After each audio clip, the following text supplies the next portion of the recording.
Now here's something. Baltic amber is one of the most common resins found in the world. The reason for this is that due to the vast forests of pine, their numerous deposits are so common they provide wonderful treasures from long ago. Ants are especially common in the Baltic amber, which comes from pine trees. Its resin is rich in sugar, so the ants often live amongst the trees, close to the easy source of food. One block found in East Germany has preserved one ant that is estimated to be about 48 million years old. Think of the birthday cake. But what makes this find interesting is another animal inside the amber. It's a mite, notorious hunters in the insect world, capable of traveling at great speed. These guys quickly latch onto their hosts, sucking them dry. They're also capable of destroying entire hives in one go. And within this piece of amber, the amber provides a display of their final struggle. In Southeast Asia, feathers belonging to something unique have been found from 80 million years ago. They were captured in resin during the Cretaceous period, a peak time for dinosaurs. The many feathers inside are from the Coelurosaur. It looks like a dinosaur, but this animal is more related to birds. Other feathers like this have been found in resin. They belong to avian and other non-flying dinosaurs. The discoveries have helped reimagine what dinosaurs actually look like. Still, dinosaurs may have had feathers instead of being completely bald. Of course, for most of them, the feathers weren't used for flying, but they helped the dinos stay warm. However, the feathers weren't all that was found, and a part of the Coelurosaur's tail is also preserved. Still, it's so small and ancient that its DNA hasn't survived to map their entire genome. The enclosed tail is also very delicate, and it can't be removed from its protective amber shell. But although these findings can only be observed, they've still provided a great insight in the evolution of birds. But how does amber preserve things so effectively, even at the initial stages? The trees produce the resin to protect any small gaps in the bark against feeding insects.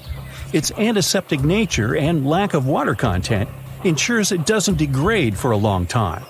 This also makes it more resilient as it petrifies over long periods, eventually becoming a fossil. Some of the oldest amber ever found was from the Triassic period, showing how long it can last. The pieces from Italy are about 230 million years old. And inside one of these ancient droplets holds the oldest arthropod ever recorded. This mite found inside has provided a broader understanding to their evolution. Today, they're known to mainly annoy gardeners by feeding on the petals of flowering plants. However, at the time the mite was caught, flowers didn't have any petals, and it would be without this tasty meal for another 100 million years. Now, 100 million years ago, Myanmar was part of Gondwana, the great supercontinent. At that time, Myanmar wasn't part of Asia yet. But it was still lush with a great forest, which contained many species of lizards that lived amongst the undergrowth, hiding away from dinosaurs. Many of them have been stored within amber. This fact helped discover ancestors of geckos and chameleons. By using CT scans, scientists have analyzed them, providing a glimpse into the formation of their scales, teeth, feet, and claws. It also provided an understanding of how these archaic creatures once appeared. Although mostly pieces of lizards, by using modern technology, the scientists have been able to create 3D images of the lizard. These images can reveal how those guys appeared in their full form. The images show that they still retain some of their exact features to this day, like the chameleon's sticky pads used for climbing. A salamander fossil from around 20 million years ago is one of the most intact specimens ever found in amber. Details of its final moments show that it had been attacked before getting stuck in the resin. However, what's confusing about this find from the Miocene era is that the amber was found in the Caribbean, but it came from a tree that's closer related to those from East Africa. The lizard also has ancestry from the same area. Finds like this have opened a whole new understanding about how these small lizards migrated. It's expected that they would have ridden fallen logs, which took them across the seas to new homelands, not only to the Caribbean, but to all continents except for Antarctica. Nobody goes there, it's too cold. In the Dominican Republic, you can find some of the rarest of all ambers. This Dominican amber came from neotropical forests from around 20 million years ago. Many of the trees that made the resin are now extinct. The amber is almost completely see-through and can come in an array of beautiful colors. The most common colors are red, yellow, and even blue, and are easily mistaken for gemstones. One was found with a flea caught in it, dating to when the forest was at its peak and the mammalian variety thrived. Fleas were likely common at the time, and this flea in particular had recently fed on a mammal before getting stuck. However, something more intriguing was found within the flea. While scientists checked what mammal DNA was within the flea, they found that it was carrying an ancient bacterial blight. These blights have been constant throughout Earth's history, dramatically decreasing populations of animals and plants. This now extinct blight in the amber helped scientists determine how much the bacteria have evolved and how it spread. Now, most remnants of insects inside amber aren't much more than the exoskeleton bodies. But with some found in Myanmar, they were so well preserved that even the color of the insects is still intact. Colors in nature appear in three different ways. The first is bioluminescence, that's produced by a chemical reaction within a living organism. The second is about pigments, where the color appears in an animal or a plant tissue.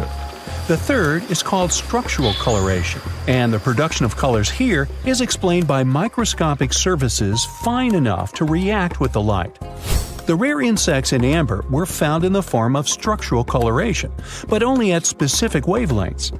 It all explains the very intense colors rarely found. 99 million years later, these bugs can still show their vibrant colors – blue, purple, and green. Some of them appear so different in color and shape that they almost look like they're from another world. Which of course they are – a very old one. Ants have been around for about 168 million years, based on fossil evidence provided. They're well known for their social hierarchies and their hive mind system. They've dominated almost every corner of the insect world, but when these social capabilities came about have been difficult to determine. Yet, recently, amber dated from 100 million years ago has shed some light into their evolution. Several amber pieces have preserved various ant types, including the worker ants, guardian or soldier ants, and even a queen ant. Before these pieces were found, it was estimated their social nature occurred millions of years later. A piece of amber dated 100 million years ago helped shed light on the evolution of birds. A perfectly preserved bird that hatched preserved in amber was already equipped with its flight feathers. With the earlier physical abilities, they would be capable of moving around the nest by themselves at a very young age, and it's expected they could search for their own food almost immediately. But as birds continue to evolve and spend more time in the skies, their brain developed larger for their cognitive abilities. After hatching, their early development was then more focused on the brain, and the chicks slowly became more reliant on their parents over time. In Spain, a massive treasure trove of amber and other fossils has been found. Inside, there were remnants of an entire ecosystem that existed 110 million years ago. A bunch of individual fossils were found. The vast collection includes many types of insects, mollusks, arachnids, plants, 50 different dinosaur bone fragments, feathers, and hair from mammals, and a McDonald's burger wrapper. Nah, just kidding. With the abundance of findings, it's helped researchers understand the ancient terrestrial ecosystem that once existed. With loads of specific details of the environment, they've reconstructed the swamp. This way, it's now possible to experience what it was like in the world of dinosaurs. A piece of whale rib has recently been found in a North Carolina mine. Not a big deal, some might think. Hey, why can't a whale be a miner, right? But this fragment offers scientists a unique glimpse at the interactions between prehistoric sharks and whales from around 3 to 4 million years ago. The thing is, 3 tooth marks embellish the rib. That means that the whale was once badly bitten by an animal with a super powerful jaw. Judging by the spacing between the tooth marks, and it reaches almost 2.5 inches. This animal could be a mega-toothed shark. I'm talking about the megalodon. Or it could be a different shark species which was around at that time. The curvature of the shark's jaw shows that the animal was relatively small, between 13 and 20 feet long. Yeah, small. As for the whale, it seems to be the ancestor of a great blue or humpback whale. Researchers are amazed. You don't usually expect to find evidence of animal interaction and behavior preserved in the fossil record. After examining the sample carefully, they concluded that the shark must have gone away with a mouthful, but the whale had survived because most of the fossil fragment is covered with what is known as woven bone. It quickly forms in response to localized infection. Such bone isn't particularly strong, and later the body remodels it into compact bone tissue. But it takes time. The presence of this bone means that the healing was incomplete and the whale passed away 2 to 6 weeks after the unfortunate encounter. On the other hand, its demise could have been unrelated to the infection and injury. Only a handful of fossils show such kinds of interactions between ancient animals.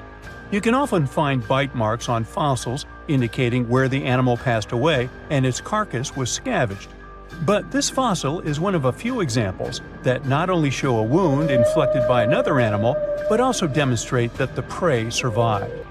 All fossils are exciting for paleontologists. Yes, they need to get out more. But some might look terrifying to regular people. For example, look at this picture of tentacle arms and octagonal-shaped heads.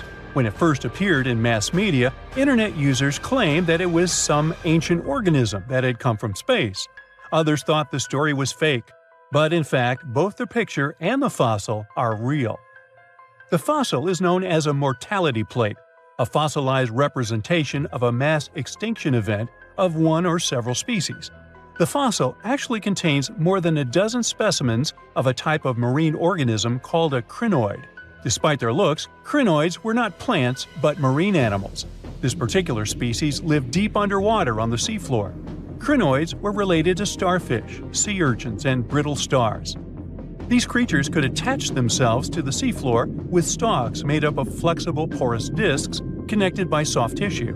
The stalks were hollow, and that's where the animal's nervous system was located. Crinoids absorbed oxygen through thin-walled tube feet.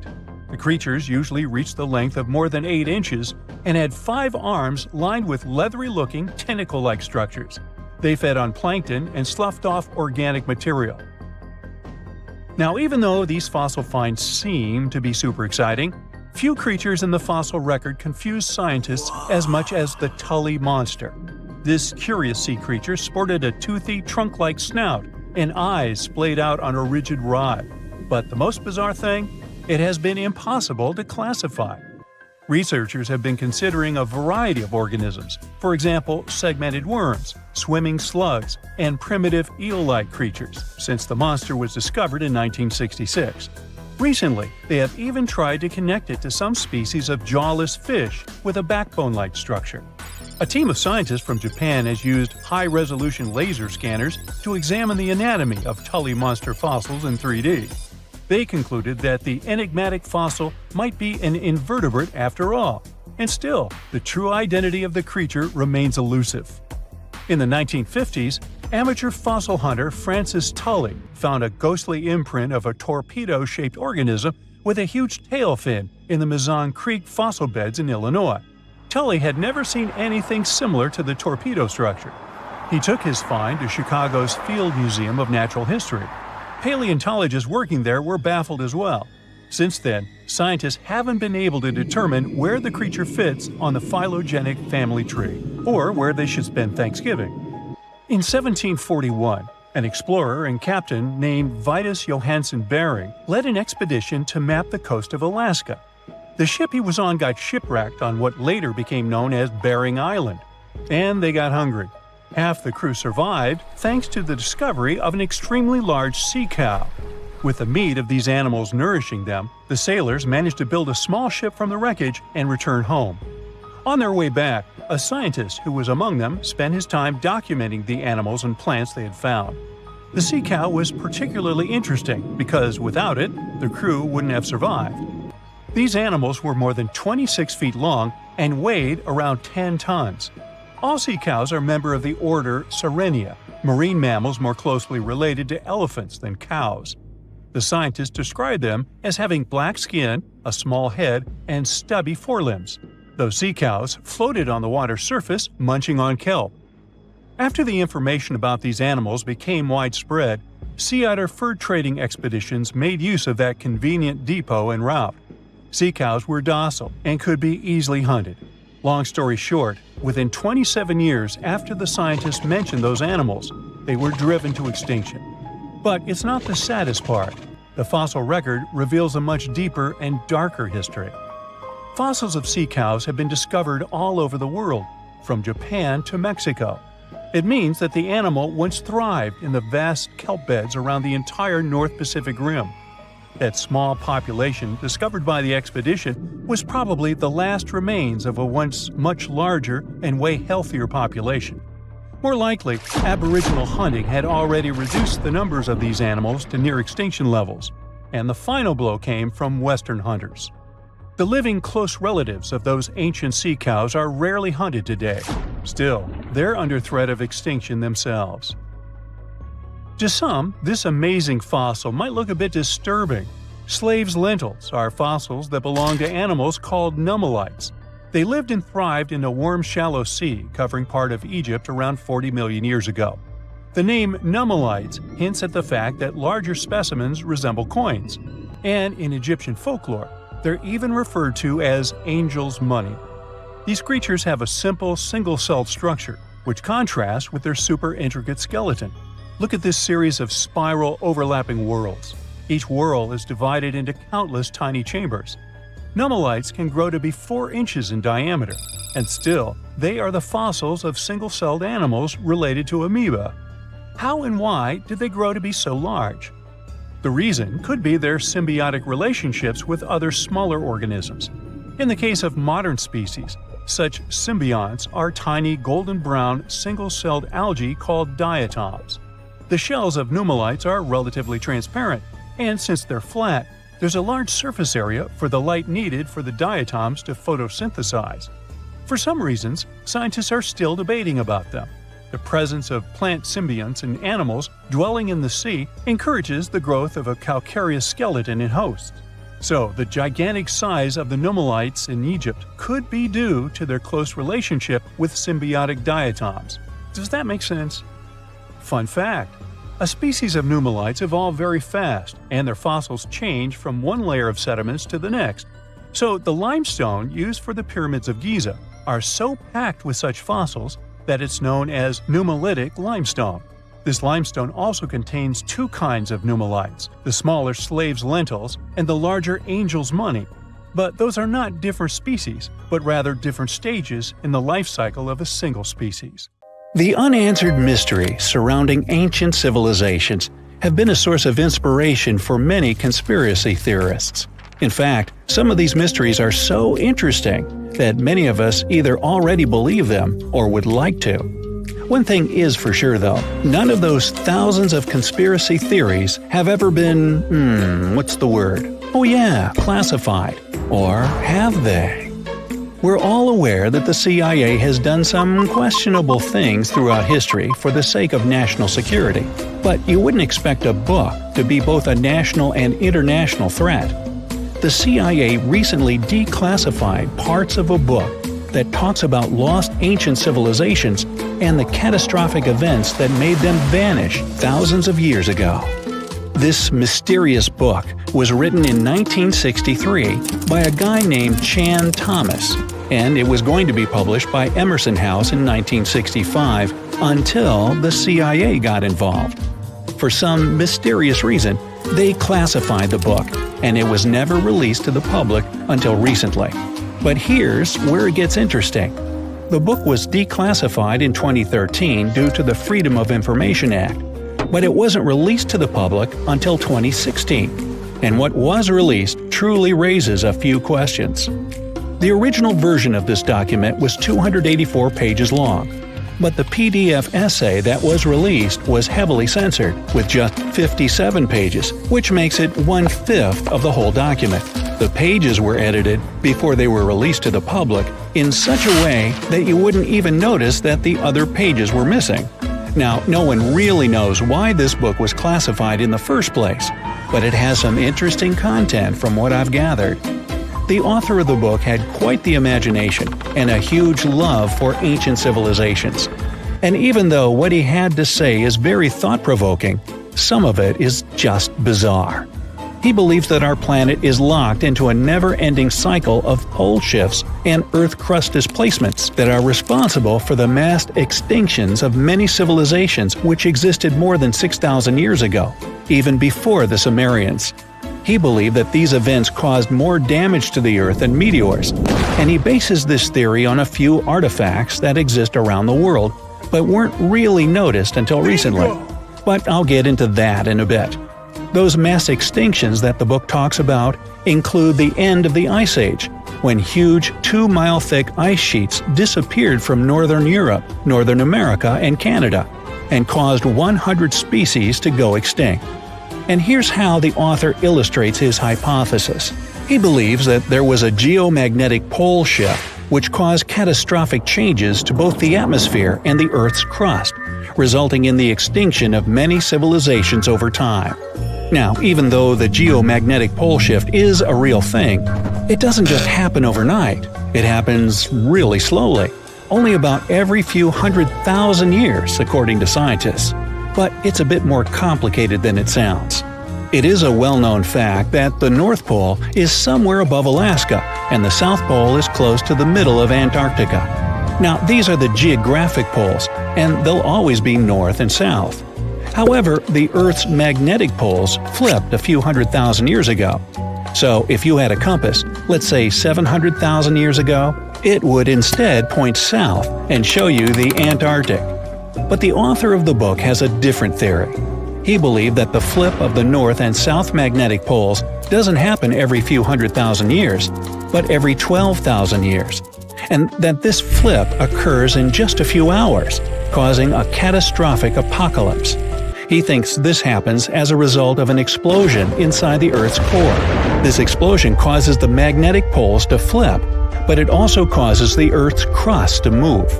According to the book, due to these catastrophic events, a lot of the Earth's continents that were submerged underwater rose above sea level in just a few hours. Now, here's where it gets interesting. The author also states that the Peruvian Andes were beneath the ocean before the last pole shift. And even though it seems far-fetched, since the Andes are approximately 22,000 feet above sea level, there was evidence to support that claim in the late 80s. Scientists found whale bones and fossils that are said to be millions of years old on top of the Andes and the Himalayan mountains. It's also suggested in the book that the deep freeze the Earth went through during the Younger Dryas event caused the Gulf Stream to be disrupted. And he points to some interesting evidence to support that theory. Frozen mammoths were found trapped in blocks of ice with food still in their mouths. Now, this is a true mystery, because freezing cold weather is in their nature, and they were among the few animals that could truly survive in the Ice Age. So, what could have caused them to freeze so quickly? Kinda makes you go, doesn't it? The document describes the Great Pyramid of Giza as a true enigma as well. The Pyramid of Giza is made out of 2.5 million stone blocks that are placed on top of each other with great precision. It's close to 750 feet wide and more than 450 feet high. To this day, we're still not able to explain how it was constructed, and it's quite difficult to understand the internal design as well. On the inside, the pyramid has no similarities to the other pyramids, and, despite popular belief, there were no mummies found in any of them. If you think that's a bit weird, wait for the next one. There are absolutely no hieroglyphs found in any of the pyramids, and that goes both ways. What do I mean? There are also no pyramids, or anything that resembles a pyramid, in any hieroglyphs either. Mr. Thomas believes that the pyramids were created hundreds of thousands of years before the Egyptians by a civilization that went extinct. Speaking of civilizations, in his book he even mentions the Greeks. He claims that in Greece there was another ancient race of people that went extinct as well. He claims they were extremely tall with blue eyes and blonde hair, and had access to advanced technology that the Greeks couldn't have known about in their prime. Now, before we drift too far away from the stone blocks, let's talk about another mystery, the temple in Baalbek, Lebanon. and its ginormous foundation blocks. Those stones, which make up the Heliopolis, were also used for the temple in Rome. The foundations of the temples are made of 900-ton trilithon stones, and according to the author, this is proof that there must have been a lost ancient civilization with advanced technology. Now, most archaeologists claim that those stones were made by the Romans. However, there's no evidence to support that. The Romans didn't have the technological equipment to make the stones or lift them. So, you might think, what if they just made them in that place right then and there? Well, those stones were also lifted 30 feet high and were placed next to each other with mathematical precision. And let's not forget about the blocks on top of the Heliopolis in Lebanon, which weigh about 800 tons each. But wait till you hear the next one. The Romans don't even credit themselves for these stones. They claim that they built up the sides, but they don't take credit for the extraordinarily large and heavy foundation stones. The author also makes an interesting point about the distance between the Roman capital and Baalbek in Lebanon. Why would the Romans build the world's largest monolithic stones in such a remote area, and so far away from their capital, and never take credit for it? Well, folks, it's a mystery to me. Now, let's move on to the most intriguing enigma, Easter Island, which is located in the middle of the Pacific Ocean, or nowhere, if you will. The author questions how people found it or even settled in such a remote island that long ago. One of the signifiers of Easter Island are the Moai statues, and the mystery surrounding who they depict and why. What's an even bigger question is how they were created, moved, and positioned in the places they were found. According to this declassified document, Easter Island was part of the now lost continent named Mu, and it was sunk in the Pacific Ocean in a disastrous cataclysm that happened during one of those pole shifts. The continent of Mu, according to the book, was as big as South America, and what we now call Easter Island is just what's left of that continent. The author also believes that this is what happened with the lost city of Atlantis as well. Plato is even quoted about this, saying that the whole city of Atlantis sunk miles beneath the waves within just a day. Even though the whole story sounds very intriguing and makes some interesting points, we know that, scientifically speaking, a cataclysmic pole shift causing entire civilizations to go extinct isn't possible. There's an amazing place in Ethiopia, East Africa, called Hadar. This place is a treasure trove. We found tons of old animal fossils there. And among those remnants, we discovered something very special, the fossils of a creature called Australopithecus afarensis. One of these guys was found almost complete.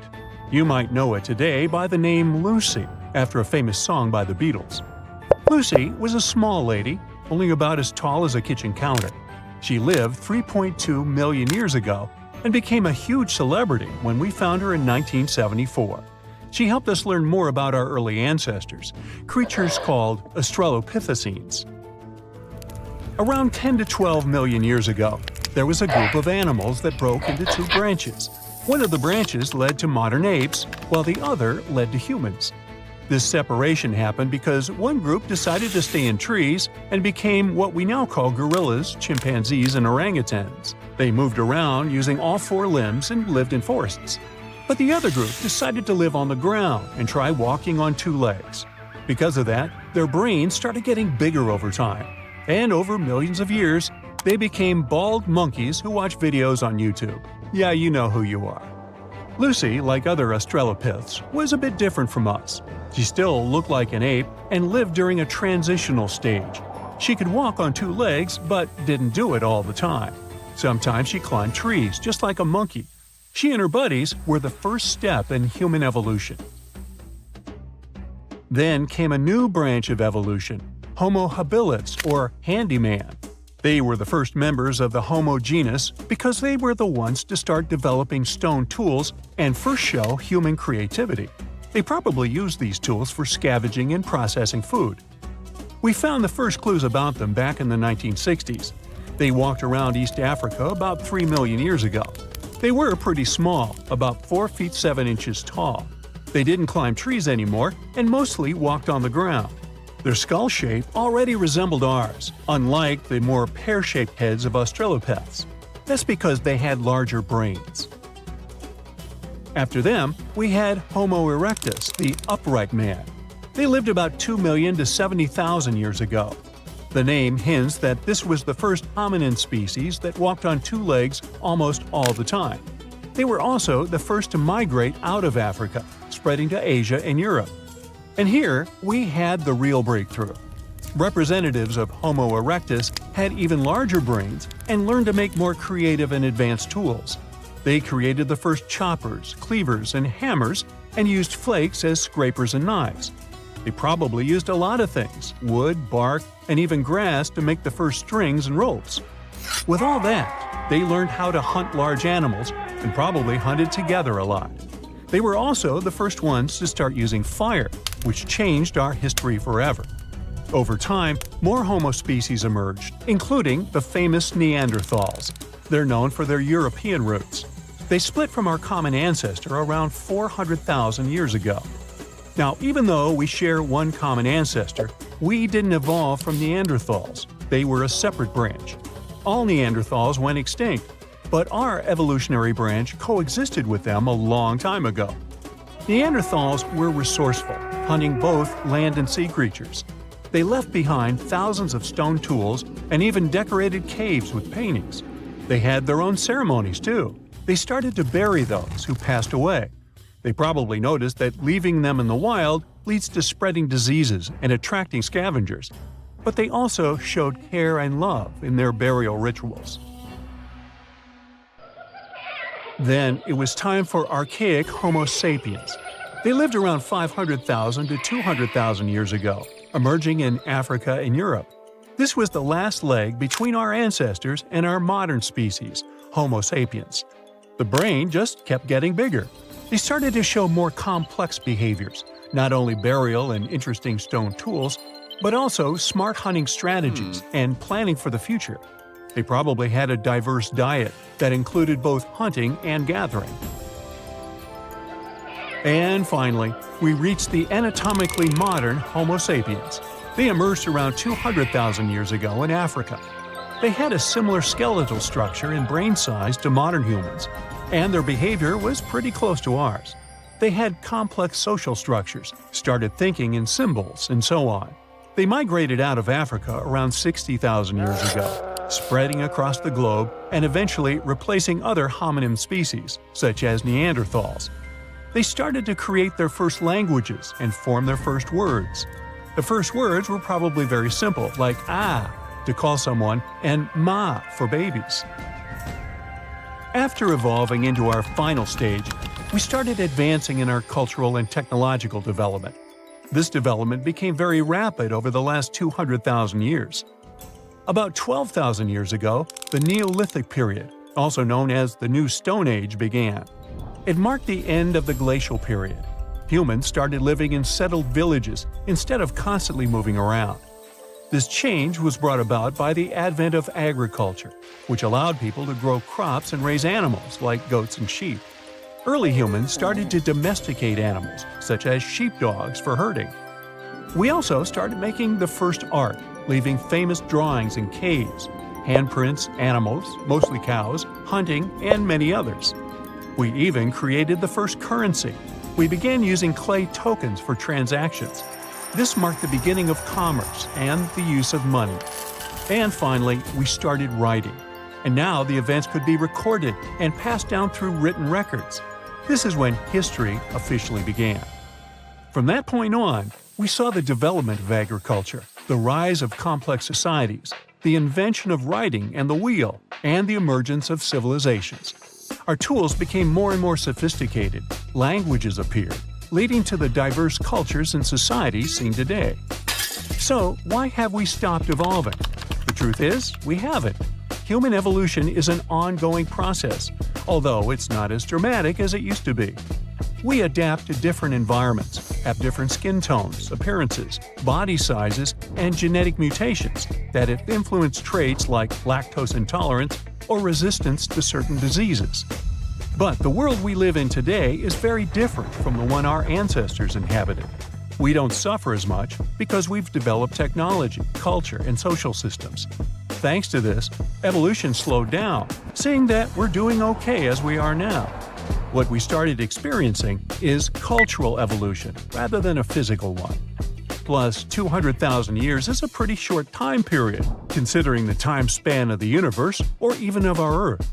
We should see what happens to us in hundreds of thousands of years. I won't be around then, but there are some theories about that. There's a big idea that, in the future, humans and machines might merge into one super being. We call it technological singularity, a state where we humans lead our technologies to the point where we won't be able to control their development anymore. For example, if AI gets so advanced, it will change everything about how we live. Despite the current rise of AI, we shouldn't be too worried about it taking over the world, at least not in the next few decades. All we've developed now is weak artificial intelligence, little simulations. They might look scary to those who don't know much about AI, but the truth is, they have yet far to go before they reach the grand complexity of the human brain, not to mention consciousness. However, many people believe it's only a matter of time before AI reaches this level of intelligence, and then our world might change forever. There are other possibilities too. For example, one day we might reach a level where we merge with machines and learn to upload our consciousness in the cloud. In that case, we might become a hive mind, taking over the internet using our brains, becoming one giant consciousness. No matter what happens in the future, one thing's certain: technology is changing fast, and it's going to affect all of us, sooner or later. Can you imagine that all modern humans came from about 1,000 people? Around 800,000 to 900,000 years ago, almost all of our ancestors disappeared, leaving about 1% of the population behind. So, what the heck happened? The Earth often goes through glacial cycles, things that we call ice ages. Back in the past, they were pretty mild and happened regularly, about every 41,000 years. The ice ages happened because of the Earth's axis. Our planet is slightly tilted at an angle, which is why its axis isn't straight up. Over thousands of years, this tilt has changed a bit. This teeny-tiny shift completely changes how much sunlight we receive, especially at the poles, and leads to incredibly strong cold or warm periods. About 2.6 million years ago, when early humans were settling in on Earth, the Pleistocene epoch started. That's the era we traditionally call the Ice Age, the one from the movies. Large ice sheets completely covered parts of North America, Europe, and Asia. It wasn't constant ice everywhere all the time. These glacial cycles came and went, and sometimes ice sheets melted for a while. But overall, things were still much snowier and colder compared to now. We can still see the evidence of this from back in the day. Those glaciers carved out valleys and left behind some awesome things like moraines and fjords. And since sea levels were super low, a huge part of the world was land. This allowed people and animals to travel between continents and spread everywhere. It was the time of the megafauna. You all know about it from the movies: woolly mammoths, saber-toothed cats, giant ground sloths, and mastodons. Our ancestors had some fun times hunting all those giants. Now, humans didn't come from one lineage.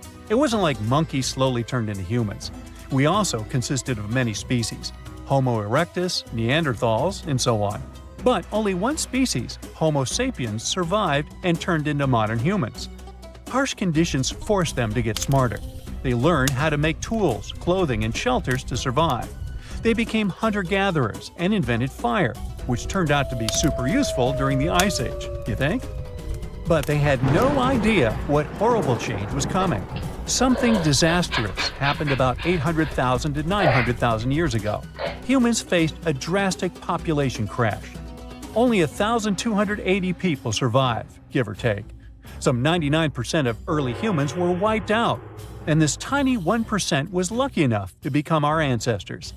This almost extinction, unsurprisingly, was the climate's fault. It was the Middle Pleistocene transition. The Earth's orbit around the Sun changed its shape a bit. Carbon levels dropped. A lot of stuff was happening, and the Earth's climate was going wild, becoming incredibly cold and dry.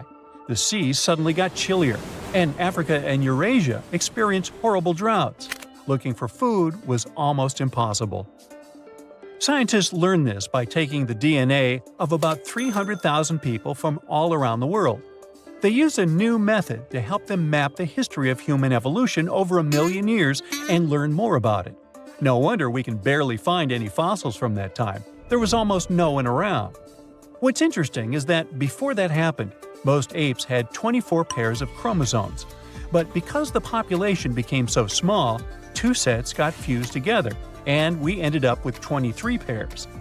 This was the final straw that separated us from other apes. Chimpanzees, gorillas, and orangutans all have 24 pairs, but our fused one became known as the human chromosome. Like a ripple effect, this little thing influenced our brain side, helped us start walking on our toes, and even form language. It took humans about 100,000 years to recover from this catastrophe. Only after all that time, they started spreading around again. Isn't that insane how we managed to go from 1,000 to 8 billion people? In any case, the Ice Age finally ended about 11,700 years ago. The warm period, called the Holocene, began. As things got warmer, human civilizations finally began to develop. 5,000 years ago, it was ancient Egypt, then the Indus Valley Civilization, ancient China, and others. And while we've been thriving for a while, there's one catch. The Middle Pleistocene transition changed the length and intensity of glacial cycles. Before the transition, sure, there was the Ice Age, but the cold was milder, and the glacial cycles were shorter. Things got covered in ice sheets about every 41,000 years. But after the transition, the glacial periods became longer and more severe. These cycles started following a new pattern. Although they happened every 100,000 years, they were super intense. Ice sheets grew large, even extending to the south. So from now on, ice ages that will continue to happen in the future will be a bit different. The next one should be at least 50,000 years from now, maybe longer. It's good for us because it'll occur later. But at the same time, the consequences will be stronger. What our ancestors went through is called a population bottleneck. That's what we call a sudden and huge reduction in the size of a population. Usually it happens because of things like earthquakes, floods or droughts, fires, and even human actions. Just a few people survive, and only they can pass their genes to future generations. And we've got plenty of such bottlenecks in history. Our modern species, Homo sapiens, originally lived in Africa. Around 60 to 80,000 years ago, a small group of them left Africa and spread across the world. It wasn't on a whim, though. They had to move somewhere because of the droughts and huge climate problems in Africa at that time. They had to go look for food and find new places to live. They traveled through the Middle East, moving into Europe and Asia, and eventually reaching Australasia and the Americas. They quickly settled across different continents and started mixing with local human-like species, like Denisovans and Neanderthals. But there was a problem. Originally, the African species were super genetically diverse, but since only a small part of them decided to move out, they carried just a bunch of these diverse genes with them. Unfortunately, this caused a bottleneck for everyone. Human-like species from other parts of the world became less genetically diverse. Since they had a smaller gene pool, they became more vulnerable to all the harmful stuff. The African population also had a drop in genetic diversity. But at least humans managed to survive. Although eventually, non-African populations really dropped, and there were no Neanderthals or Denisovans left, only us, Homo sapiens. That's why we can say that all modern humans came from Africa. Early humans sure had it rough. About 74,000 years ago, they went through yet another disaster, the Toba catastrophe. But keep in mind that all these things are just a hypothesis. It's not certain whether it actually happened. Now basically, scientists think that there might have been a supervolcanic eruption at Lake Toba in Sumatra, Indonesia. This volcano going crazy was an absolute catastrophe for Earth's climate and humans. The eruption was one of the most powerful volcanic events in the last 2 million years. It spewed out from 670 to 1,500 cubic miles of lava and volcanic stuff. Just so you know, there are about 3,100 cubic miles of water in our planet's entire atmosphere, and this eruption had almost half as much lava. This horrendous disaster led to the formation of Lake Toba, a massive caldera lake in Sumatra. It also spewed out tons of ash and sulfur dioxide into the atmosphere. This caused the so-called volcanic winter, which means that while it's not actually winter, the temperatures drop and the planet is freezing because all these ash clouds are blocking the sunlight from reaching the Earth. This event affected climate patterns for years to decades. This also most likely sped up the arrival of the next glacial cycle. Luckily, humans are crazy good at surviving. The global human population was reduced to a few thousand people yet again, and they still managed to overcome this. Hey there, curious history buffs! Have you heard the legend of the ancient race of giants of Nevada? Yes, I'm talking about actual giants that allegedly lived thousands of years ago. Now I know what you're thinking. Giants, really? Well, archaeological finds add fuel to this debate too. And here's where it gets interesting. Lovelock Cave was indeed used as a burial site, and some of the remains found there are much larger than average human bones. The cave is by the Humboldt Sink in western Nevada. It was once part of an enormous lake, which eventually dried up, leaving a number of smaller ones, including the Humboldt Sink. The cave became the home of the Site-Ka tribe. According to the legend, these red-haired giants were so big that they had to be buried in the cave itself. Indeed, later on, archaeologists discovered 8 to 10 foot tall skeletons. This legend started to unfold when a mining engineer named John T. Reed talked to the locals in 1886.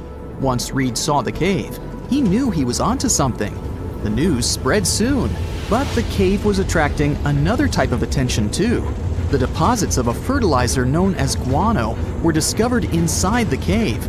So a mining company began excavating the precious resource in 1911 and soon shipped more than 250 tons of the fertilizer to San Francisco. Unfortunately, some of the human remains and artifacts were neglected and lost in the mining process. This led to an official excavation in 1912 and 1924. After the top layer of guano had been mined, strange objects started to surface. Around the area, the earliest evidence of human habitation dates back about 4,000 years. The Lovelock culture lasted for some 3,000 years, and they left us with 10,000 stunning artifacts. The pits in the cave were like a series of time capsules hidden at different depths. Archaeologists determined the age of each pit by its depth.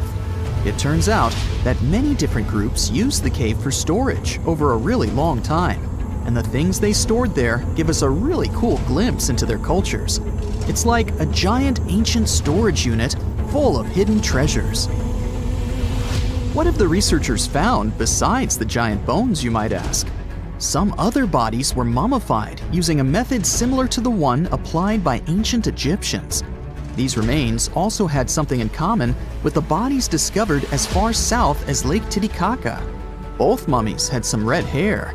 Yet, there are scientists who believe this reddish hue is the result of the interaction with the environment in which the bodies stayed. So, while the story of the red-haired giants may be a wild and intriguing tale, not everyone is convinced. Some experts believe that the bones found in Lovelock Cave are simply the remains of prehistoric animals, like mammoths or sloths. But others insist that there's something more to the story. Other relics, such as finely crafted baskets and exquisite duck decoys made from Tully fibers, were also found there. In any case, this cave is worth the attention it gets. By the way, you can still visit this cave today and see the pits of different depths with your own eyes. But let me tell you one thing. It's in a hot, dry, and isolated place. Archaeologists have made another discovery that seems to be straight out of a legend.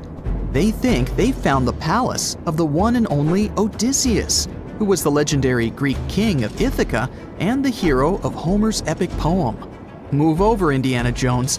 We've got some real-life adventure happening here from around 1300 BCE.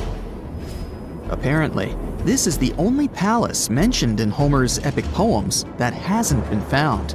The excavations have been made on the Ionian Islands, and the view from the ruins found on the island of Ithaca are exactly as described in the Odyssey, says the professor who led the excavation team. Known to the ancient Romans as Ulysses, the Greek hero took 10 years to return home to Ithaca after the fall of Troy.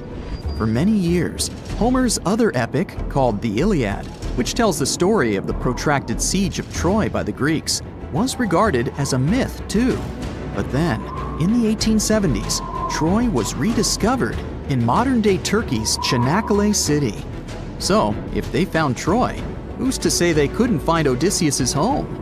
The researchers were following Homer's words as a roadmap. The excavation site has a building complex with 2 levels. It has important finds, such as storerooms and workshops, a complicated drainage system, and fragments of pottery. It also has a well from the 8th century BCE, which is around the time when Odysseus is believed to have been the king. Yet, not everyone is convinced that the team has actually discovered the home of Odysseus. A British researcher named Robert Biddlestone insists that Homer's description of ancient Ithaca isn't very similar to the island that now has its name, and that Odysseus' kingdom was actually on the Isle of Cephalonia. However, Italian archaeologist Adriano La Regina might have a more realistic approach to this debate. He says that whether this find has a connection to Ulysses or not, what's more important is the discovery of this royal palace. Once upon a time, in a land far away, the Klamath Indians spread a legend about the creation of Crater Lake. Okay, maybe this land is not that far away, and it still exists. You can find it in south-central Oregon, in the western United States. Anyway, the legend has it that this lake was formed in a vicious battle between 2 volcanoes, Mount Mazama and Mount Shasta. Then the spirits of Earth and the Sky, which are Lau, who ruled the below world, and Skel, the chief of the above world, joined the fight. It turned into a geological drama. During the battle, darkness veiled the land. The fight was over when Mount Mazama collapsed and sent Lau back into the underworld. Then the rain filled the pit and created a lake in the place where the mountain had once stood. Flash forward to our time. Scientists have discovered that Mount Mazama did erupt 7,700 years ago. Artifacts found in the area prove that the legend indeed contains some details about the explosion. The tale says that red-hot rocks were flying through the sky. This happened during the volcanic eruption that caused the mountain to collapse. This created the volcanic caldera, which later on got filled with water. What makes this legend came true story unusual is how long it has existed. According to researchers, these types of verbal stories lose their credibility within 600 to 700 years. That's why the legend about the creation of Crater Lake is so unique. So many generations, for hundreds of years, have been accurately passing down the information. This volcanic crater lake is now in a national park. It's famous for its deep blue color. The water in it is extremely clear. If you visit it today, the water you'll see won't be the same as for someone who will visit the place 250 years later. Because there are no rivers flowing into or out of the lake, the existing water evaporates and the lake gets filled again by rain and snowfall. Basically, every 250 years, the water is replaced. Plus, this lake is almost 2,000 feet deep, which makes it the deepest lake in the United States. Swimming is okay in the lake, but there's only one legal and safe trail to get to the shore. There are other activities, such as fishing and boat tours. Shared human experiences, such as birth, marriage, and aging, may explain why certain tales are shared globally. Similar struggles and obstacles faced by humans around the world generate similar themes in traditional stories about love, parenting, and mortality. So, do you have legends or tales you've heard of from your grandparents? Who knows? Maybe your ancestors too witnessed a cool historical event. Boom! An explosion of supersonic waves, interplanetary heat, dust, fumes. The Earth's atmosphere has been invaded by a cosmic rock the size of Everest. A few seconds ago, this rock, weighing trillions of tons, was hurtling towards Earth. It could fly from New York to Anchorage faster than you could fry yourself an omelet. This monster's name? The Chicxulub Incident. Epic name, right? 66 million years ago, it crashed into the Earth. Back then, dinosaurs ruled the planet, but not for long. The epic collision took place in modern Mexico, in the Yucatan Peninsula, right near Cancun, where the dinosaurs were vacationing. Well, probably not. Still, the huge space rock hit the ocean, but even all that water couldn't stop the inevitable. The collision caused a huge amount of energy to be released. The horror on a planetary scale had begun. Imagine a mini-sun lighting up the surface of the Earth with tsunamis the height of the Statue of Liberty bursting from the epicenter of the watery impact. Not good. The blast blew through the surface of the Earth. It was as hot as an oven and burnt everything in its path. The impact provoked a colossal earthquake and serious volcanic activity. A bunch of volcanoes simultaneously released hot lava and ash into the prehistoric skies. Millions of tons of ash and soot poisoned the air. This formed a huge ash cloud in the atmosphere, which blocked out the sun's rays for several years. The long winter had begun. Only there wasn't any snow falling from the sky, but rain made of sulfuric acid. Yes, the Chicxulub incident might just be the most important thing that ever happened in the history of our planet. Even more than YouTube. Back then, there were loads of volcanic eruptions, a lot of flammable oxygen in the atmosphere, constant temperature changes. It was the perfect and worst time for all of this to go down. So, how are we so sure about all this? Well, the asteroid left an absolutely huge crater on the planet's surface. Today, this scar is hidden under the Gulf of Mexico. Scientists found a lot of places on Earth with abnormally high levels of iridium. This metal is very rare on Earth, but it's in a lot of asteroids that scientists have examined. Scientists studied some 66 million-year-old rocks. In the layers of rock, they found dust, the same dust that comes from asteroids. This could only have happened if a huge asteroid had crashed into Earth. The catastrophe led to the extinction of not only the dinosaurs, but also the asteroid. It was so hot at the point of impact, part of the asteroid just disappeared. A lot of water vapor and carbon dioxide shot up into the atmosphere. But the biggest problem, sulfur. It got kicked up by the asteroid impact and flew up into the air. These tiny sulfur particles blocked out a lot of the sun's rays. Without the sun, a lot of plants disappeared and the climate eventually got colder. The immense heat turned stones into glass. Scientists call these things tektites. The energy of the impact threw them up into the skies. After a short flight, the tektites fell down to Earth. But it wasn't pretty. Rain fell too, only instead of drops of water, you'd have seen hot glassy fireballs. They bombarded the planet's surface for days. The tektites set fire to everything. Scientists found evidence of this all over the world, not just near the collision site. But a lot of things from back then are still a mystery. Some scientists think that Chicxulub wasn't even an asteroid. It might have been a comet. Asteroids are mostly made of stone and metal. Most often they kind of look like a potato. A comet contains rock, metal, and ice. Comets look like dirty cosmic snowflakes, complete with ammonia, methane, and carbon dioxide. Comets sometimes come from the Oort cloud. It's a huge cloud of ice and debris around our solar system. From time to time, comets break free from the pack and head towards our sun. According to scientists, this special comet flew right past Jupiter. The gravity of that huge planet accelerated the comet even more. It flew towards the sun, gaining more and more speed. The comet's outer ice shield started to evaporate, and it probably gave off a lot of dust and gas, which made it look like it had a tail. The sun's gravity eventually shattered the comet apart. One of the fragments flew through space and crashed into the Earth 66 million years ago. So, asteroid or comet? The truth is, we'll never know. What we do know is that the Earth was seriously unlucky to be in its path, and it was never the same again. The catastrophe stopped the development of 75% of life on Earth. Some bigger marine animals, like crocodiles, turtles, and fish, survived the impact. Out of all land animals, the only ones to survive were the ones that were, on average, smaller than the modern raccoon. That includes a bunch of special species of dinosaurs, the ancient ancestors of birds.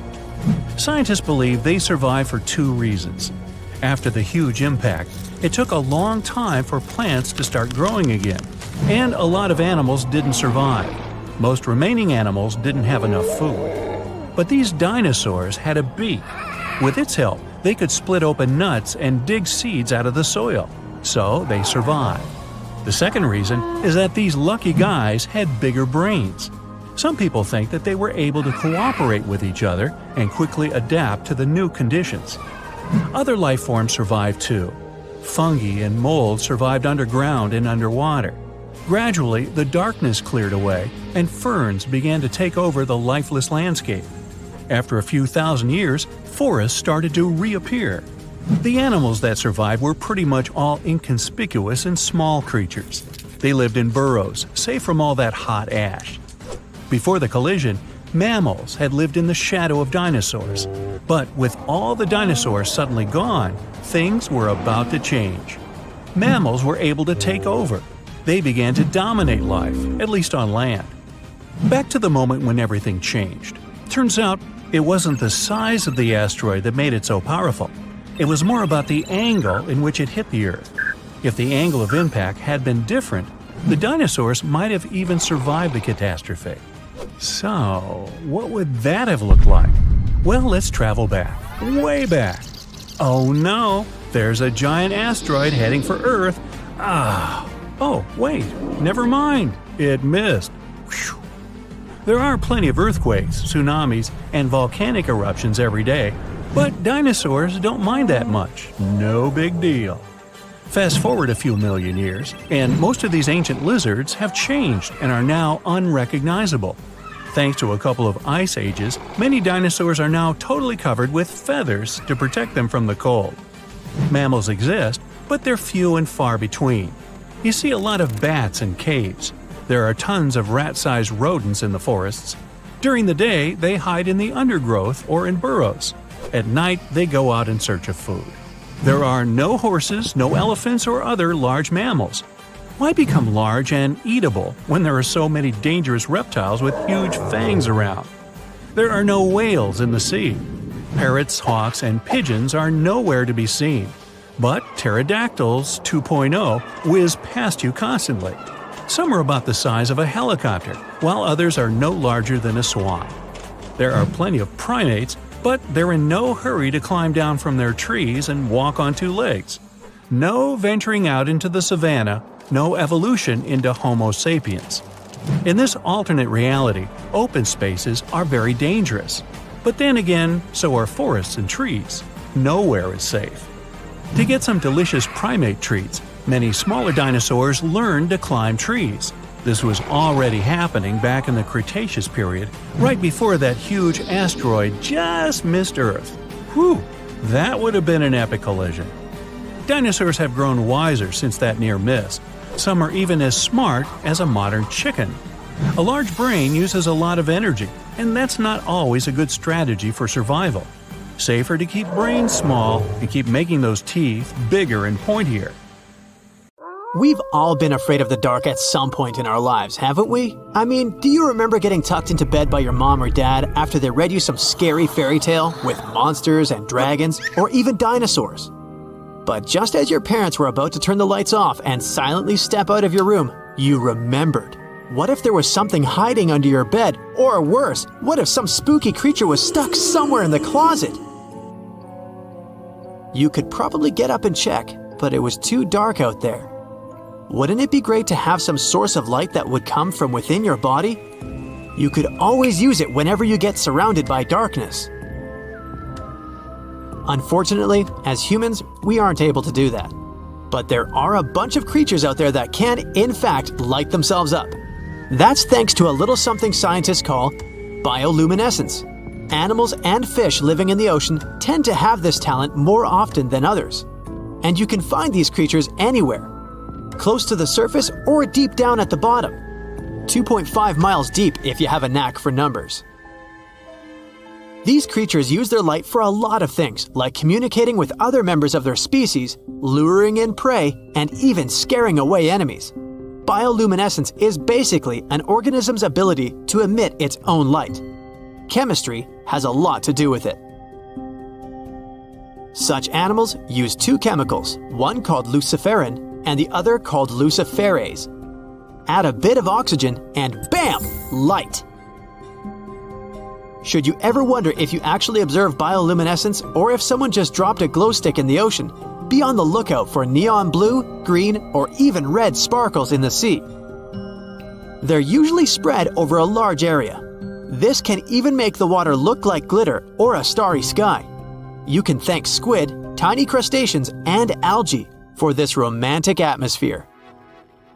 Now, I've got another unusual phenomenon for you. How about a golden waterfall? I'm not kidding, it actually exists, and it's a natural phenomenon. To see it, you have to drive to Yosemite National Park to the Horsetail Fall. Make sure to plan your trip in winter or early spring.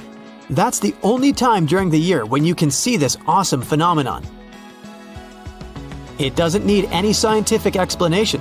It's nothing more than sunlight at dusk hitting the waterfall in such a unique way that it makes it look like a river of lava. Or gold, your choice. That's the reason why during this time of year, the Horsetail Fall is also named the Fire Fall. Unfortunately, this phenomenon is becoming less and less visible within the years, mostly because of drought and other issues connecting with the melting of snow. So, should you ever decide to visit, keep an eye on the waterfall since the effect is very brief. Ever heard of a dirty thunderstorm? It's also called volcanic lightning. Apparently, specialists looking into the phenomenon have yet to fully grasp what it is.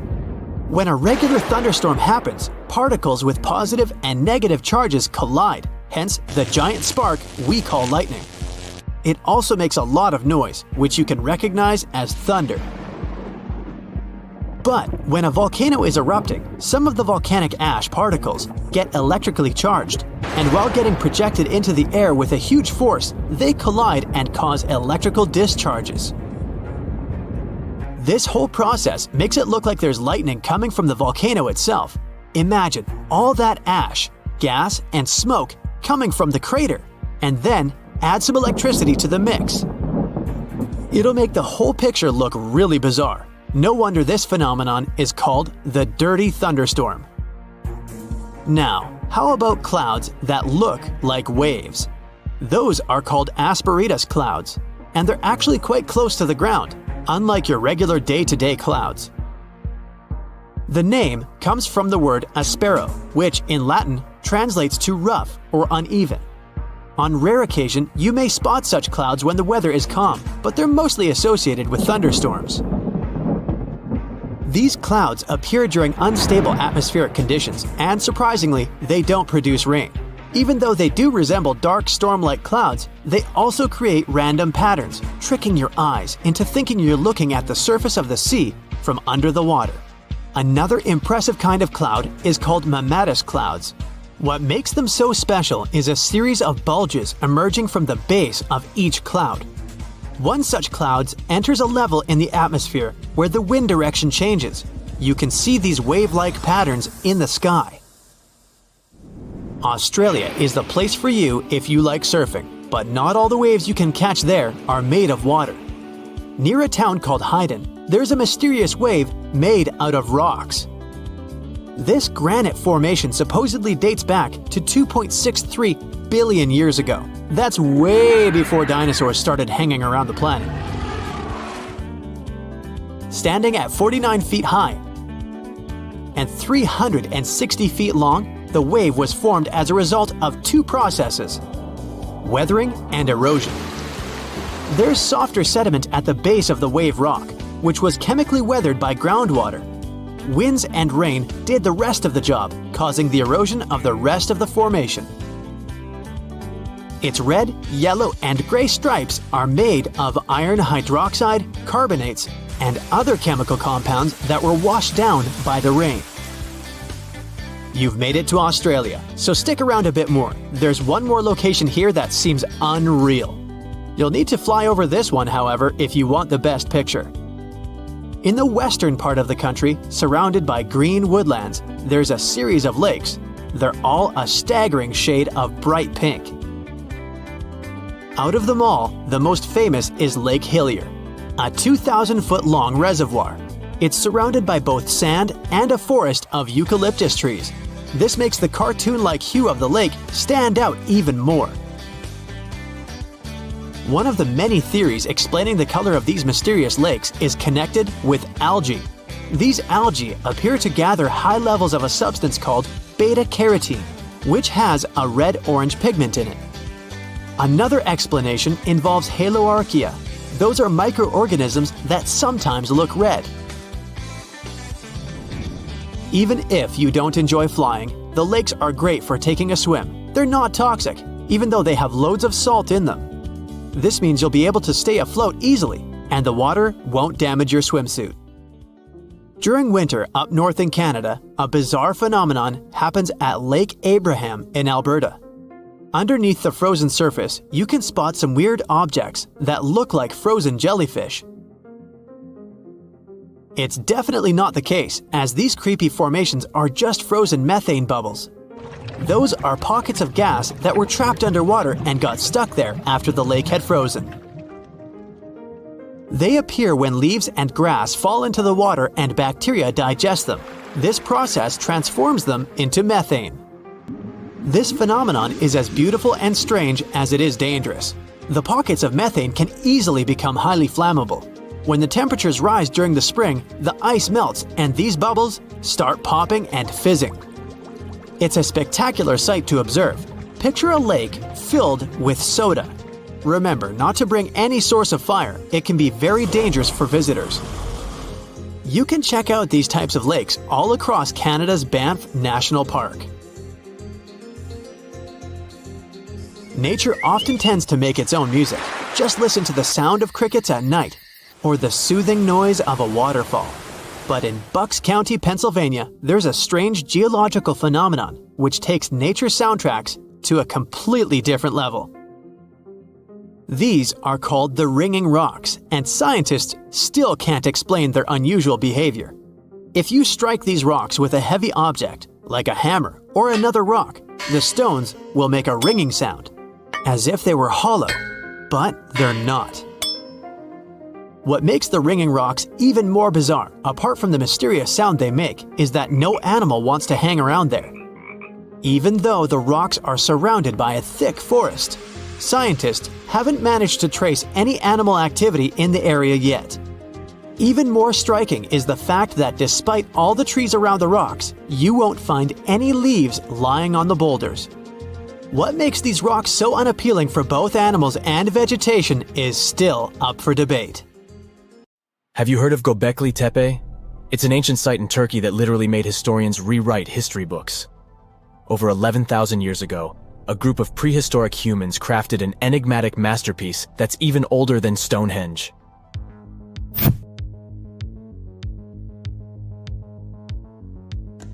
Before its discovery, archaeologists believed that people didn't know about iron and weren't good at making pottery.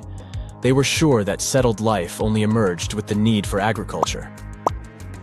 But Göbekli Tepe changed this belief.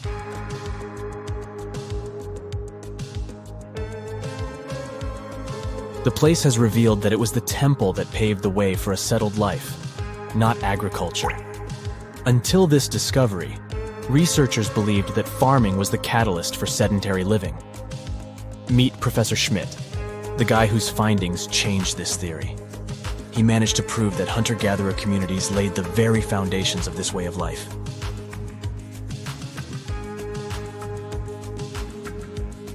Back in the 1960s, other archaeologists visited the area, but they totally missed the mark. While surveying the region, they stumbled upon a hill with scattered limestone slabs and concluded it was just an old burial ground from medieval times. Little did they know that there was so much more to uncover.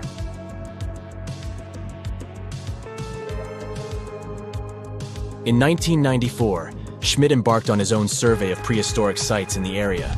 Surprise! He instantly realized he had discovered something truly extraordinary. Unlike the nearby flat and barren plateaus, Göbekli Tepe had a gently rounded top, rising 50 feet above the surrounding landscape. Funny enough, the translation of this place's name is Potbelly Hill. Schmidt was sure only humans could have made something like this.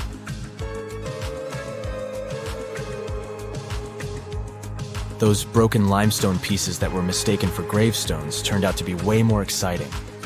It was like stumbling upon a hidden treasure. The pieces took on a whole new meaning, and Schmidt with his team was about to dive into the secrets waiting beneath the surface. To their surprise, they found no traces of a settlement. No hearths for cooking, no houses, and none of those adorable clay figurines commonly found in nearby sites of similar age. However, they uncovered that those ancient people used tools like stone hammers. So, Schmidt and his team put their heads together and took a wild guess at the age of Göbekli Tepe's stone structures. Their estimation got backed up by some limited carbon dating done right at the site. The ancient vibes of this place were finally starting to make sense. It was like a puzzle slowly coming together.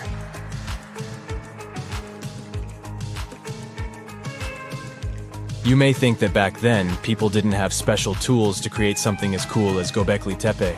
Not true. Turns out, these prehistoric folks used flint tools instead of fancy metal chisels. They were also skilled at chipping away softer limestone and crafting pillars right on the spot. Afterward, they carried the pillars a short distance to the summit and placed them upright. Once the stone rings were complete, they covered them with layers of dirt.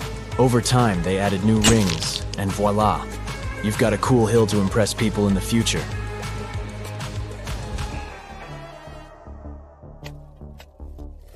During their first year of excavation, the team went through 15,000 pieces of animal bones from wild creatures. These people didn't have pet animals or grow their own food. They hunted wild animals for their meals. But things were about to change, because the place had everything they needed to start farming.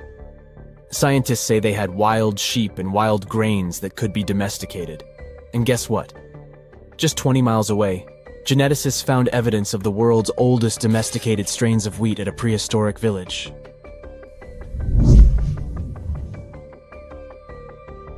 These amazing findings have completely changed how we view civilization. In the past, experts believed that people needed to learn how to farm and settle in one place before they could build temples and develop complex societies. But guess what? Schmidt's research flips that idea on its head. He claims that the incredible effort put into constructing these astonishing structures actually set the stage for the development of advanced societies. It means that societal and cultural changes happened before agriculture. Schmidt has this fascinating hypothesis about Göbekli Tepe. He thinks it could have been a special burial site where people left their loved ones. And here's the twist. The burial site was adorned with fancy statues and symbols representing deities from the spiritual realm. The idea that Göbekli Tepe could have served as a sacred place adds another layer of complexity to the whole story. While the site's true purpose may remain elusive, Schmidt's insights invite us to consider the profound interplay between life and the afterlife, and the deep reverence ancient hunter-gatherer societies may have had for their departed ancestors. Now let's talk about the stars of the show, the mesmerizing T-shaped columns that dominate Göbekli Tepe. These mysterious structures range from 10 to 20 feet tall and most likely represent stylized human figures. But one figure stands out from the rest, the three-dimensional lion relief. This depiction really fires up our imagination. Why? Because it hints at the possibility that lions roamed Anatolia during the Neolithic period.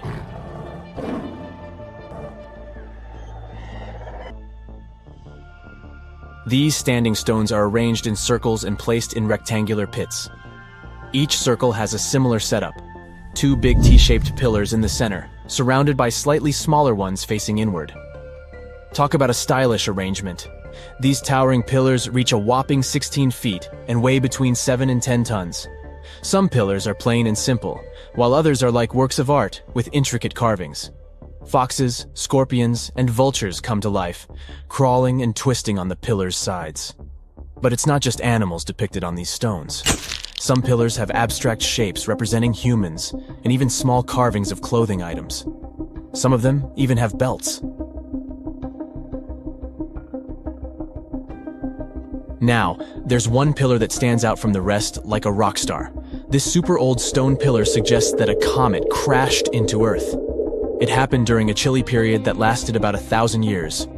Previous studies examining Greenland ice cores hinted at this comet theory, but now the carvings at Göbekli Tepe prove it right.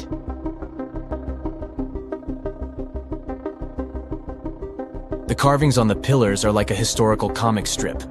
They even show a headless human figure. Researchers fed the images into a computer and discovered their connections to constellations, indicating that this temple might have been an ancient observatory. It's like our ancestors were trying to document this cataclysmic event in their own unique way.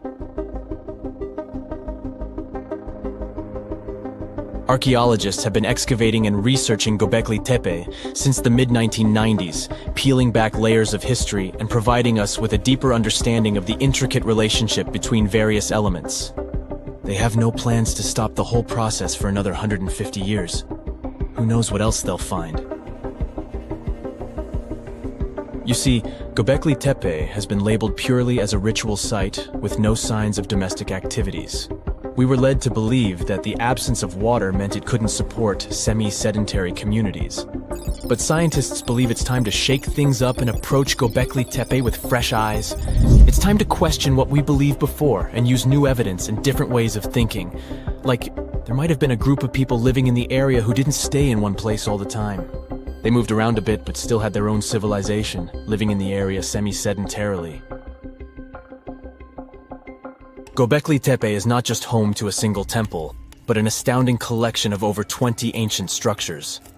As archaeologists delve into the depths of this wonder, they are unraveling its unique layout, featuring two prominent focal points at the heart of each establishment, complemented by smaller structures and dividing walls.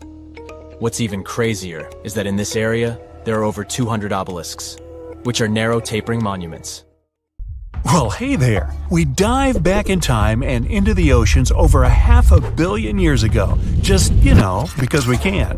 Whoa, watch out. It's not megalodon or giant sea reptiles you need to look out for here. It's a bizarre, unearthly-looking creature called Numales. The name means unlike any other shrimp. And I think you'll agree, it looks like a nightmarish cross between a shrimp and a modern-day centipede. 2 tentacles protruding from its face, each lined with razor-sharp teeth. Oh yeah, and this thing was about the size of your leg. With a wave-like movement of the flaps on each side of its body, it was graceful for a terrifying creature. It was also more advanced than any other life on this planet at the time. Especially those huge eyes. You have only one lens in each of yours. This giant shrimp had 16,000. That's 4 times more than a common housefly. And you know how good their vision is. Good enough to dodge that swatter every time. All this allowed Annie to become one of the first animals on this planet to feed on others. Yep, here it is. Earth's first hunter. Its favorite meal? Trilobites. Hey, try a bite. Those are the ancient ancestors of crabs. Some of their fossils have marks on them in the same shape as the monster shrimp's mouthparts. Terrors of the past like this got to be so giant thanks to more oxygen in the atmosphere. A perfect example of this, Meganeuropsis. Imagine a dragonfly. Now make it as big as a cat, and with a wingspan longer than your arm. Megan, the monster-sized dragonfly, could easily grab other insects or even small animals, and she ruled the air with quick movements.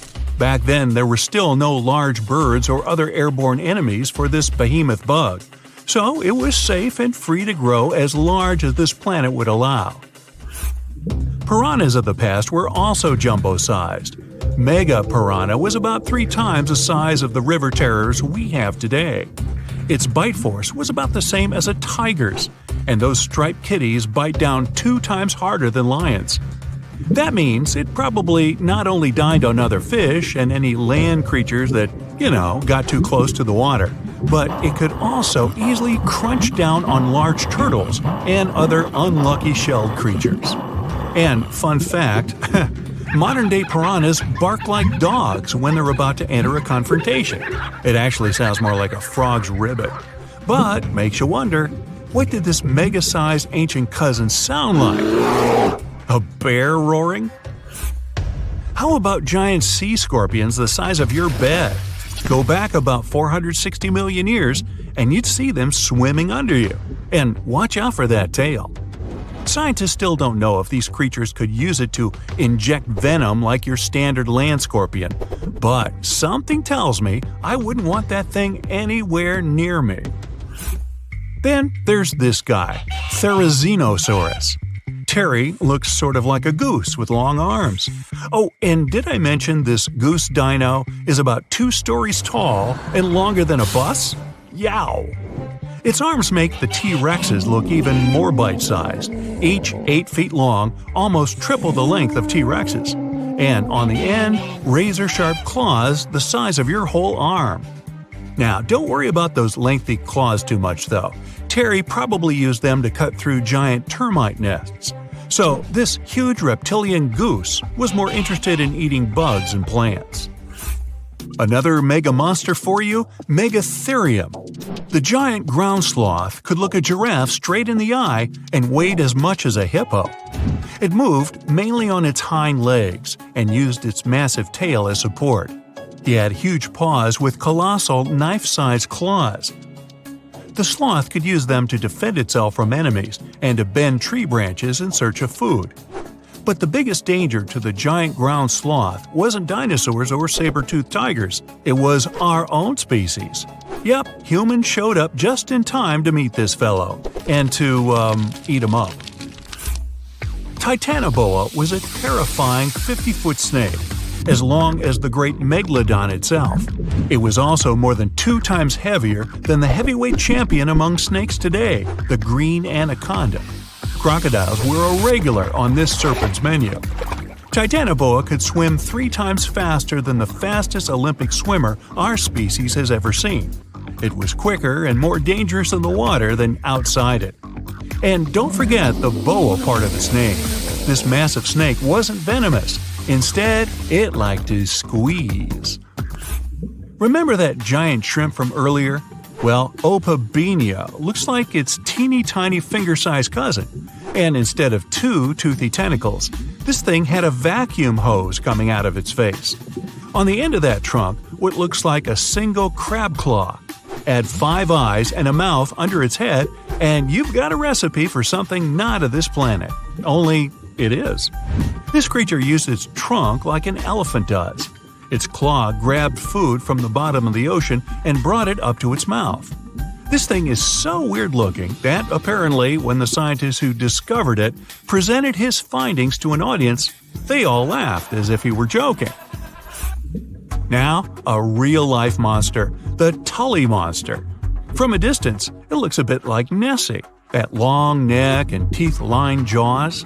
But get closer, and you'll see it's more like a long nose with a mouth attached at the end, like a mosquito. Its eyes are further back, sticking out of tubes all snail-like. Tully was an ancient mollusk, about the size of your forearm. It probably dined on jellyfish and shrimp 300 million years ago. Thylacus smilus will put a smile on your face as long as you don't get too close. No, it's not a relative of the saber-toothed tiger. It was a marsupial, making it more related to a kangaroo than anything. And if you compare them to body size, its fangs were actually longer than a saber-toothed tiger's. And they grew continuously. As for that beard on its chin, that's actually all chin. The lower jawbone grew down to a point under the mouth. Those fangs were rooted to the skull, going way back to its eyes. When the mouth was closed, that bony beard protected the long, sharp teeth from breakage. Staganapolis, not to be confused with Minneapolis, might look like a big crocodile with a squished-in snout, but it was mostly harmless.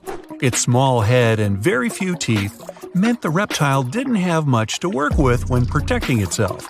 That's what all those armored scales were for, and no need for huge fangs or long rows of razor-sharp teeth when you're a plant eater. That beak-like tip on its nose allowed the stag to dig up plants. So, really, this reptile was more like a 10-foot scaly pig than a croc. Basilosaurus was a type of ancient whale that lived on our planet about 45 million years ago. Not quite as long as a blue whale, but this guy was still big enough to munch down on other whales and even sharks. Some people believe these monsters could still exist today. Eyewitnesses claim to have seen a giant sea dragon, and Basilosaurus fits the description. Plus, 90% of our oceans are unexplored. There's plenty of space to hide a sea monster.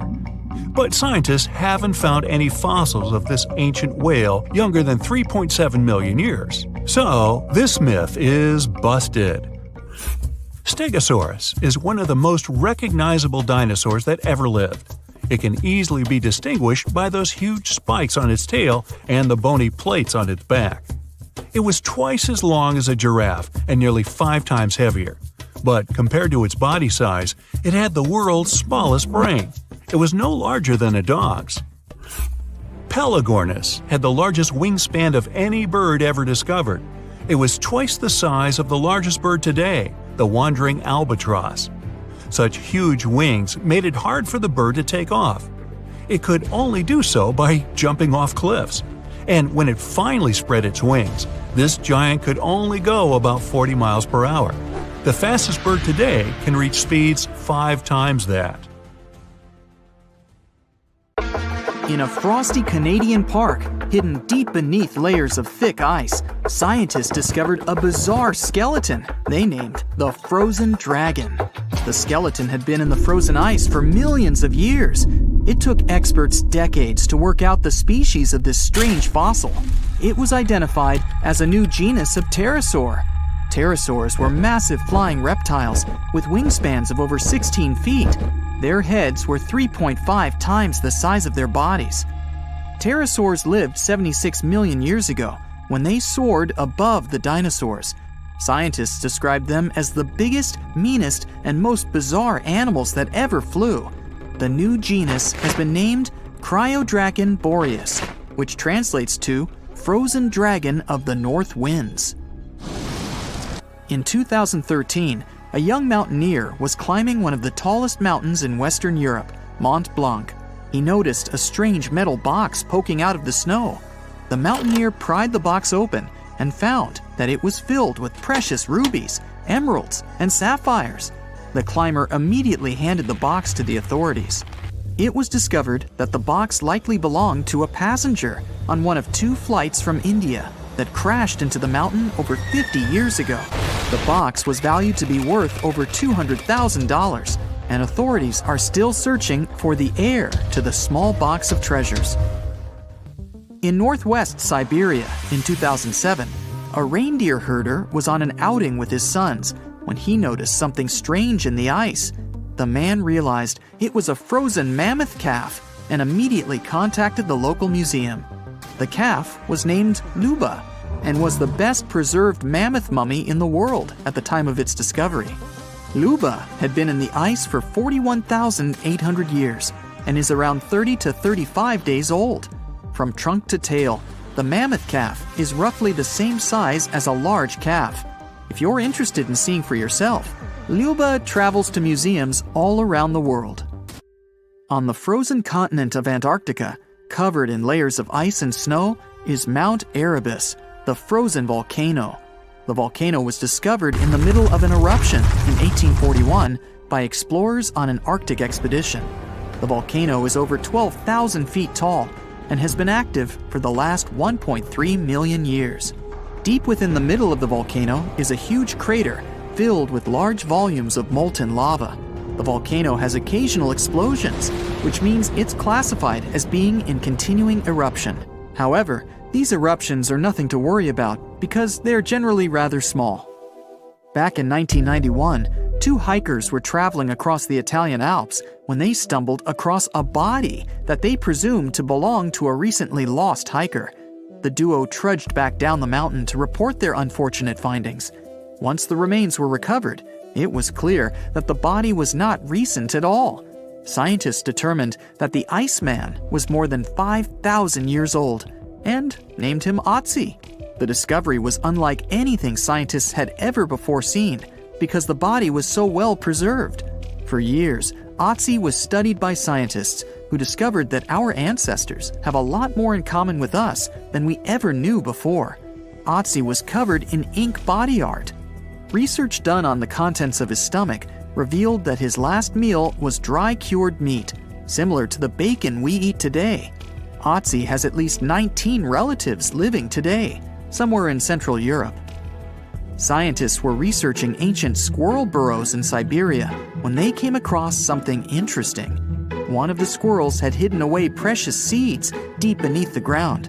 The seeds had been encased in ice for 32,000 years.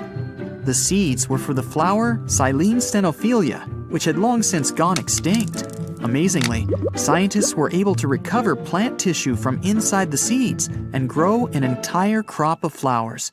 They've since reintroduced the previously extinct flower to natural habitats all across the world. In 1930, a team of Norwegian scientists sailed around the Arctic Ocean, conducting research on the seas and glaciers. They reached White Island, a dangerous and icy land no human had set foot on before, or so they thought. The scientists were shocked to discover the tip of a small boat sticking out of the snow. Frozen inside the boat, they found scientific equipment and various personal items, including a jacket monogrammed S.A. Andre. They had discovered the wreck of the famous Andre Arctic balloon expedition. In 1897, Swedish explorers, led by Andre, attempted to travel to the North Pole by hydrogen balloon. No one had ever heard from them ever again. People only found out what happened to them when the wreck was discovered 33 years later. It turns out that the balloon had crashed on White Island only 2 days after departing from Sweden. The explorers traveled along the island on a small makeshift boat, but were unable to make it any further. The best preserved woolly mammoth ever found was discovered in an area of permafrost in Siberia in 2010. Scientists named the frozen mammoth Yucca, after the small village near where it was found. Yucca had been frozen for 39,000 years and is thought to have been around 6 to 8 years old. Because Yucca is so well preserved, it has been studied for years and provided new information about mammoths. In 2019, scientists reported that they were able to activate cells taken from Yucca's tissue. Maybe one day we'll have woolly mammoths roaming the land. From looking at pictures and videos of Antarctica, the continent appears to be freezing cold, covered in snow, and flat, except for a few small hills. Scientists believe that too. When studying the Gomburtsev Mountains in the early 2000s, they were shocked to discover that the small rocky hills were actually the peak of a gigantic mountain formation under a mile of snow. Using radar technology, researchers worked out that the mountains are really around 10,000 feet tall and sprawl across 750 miles. This is around the same size as the European Alps, except hidden under tons of ice and snow. At a gold mine in Siberia, a businessman was examining a nearby river when he noticed something interesting in the frost. It was a small woolly rhino calf that was later named Sasha. The woolly rhino has been extinct for 15,000 years. It's thought that Sasha could have been frozen in the ice for up to 39,000 years. Sasha is unique because it's the only full-body woolly rhino to have ever been discovered. Glaciers around the northern Italian town of Palo have begun to melt. Artifacts from decades and even centuries ago have been discovered pouring out of the ice. Personal belongings from soldiers have been found, things like diaries, photographs, and even love letters. Historians have even uncovered an entire cabin preserved beneath the ice. The cabin was filled with hard metal helmets and clothes. In 1845, Sir John Franklin embarked on an ill-fated expedition to the North Pole. The crew traveled on 2 ships, HMS Erebus and the ironically named HMS Terror. The expedition met with disaster, and both ships were lost to the icy waters. In 2016, the HMS Terror was discovered by a team of researchers. Despite being lost for 170 years, the freezing cold waters had maintained the ship in pristine condition. Scientists described the ship as frozen in time. Dinner plates and glasses were still on shelves, beds and desks were still in order, and even the passengers' luggage appeared to be in good condition. The HMS Erebus was also discovered nearby, but due to changing water conditions, the ship wasn't in great shape.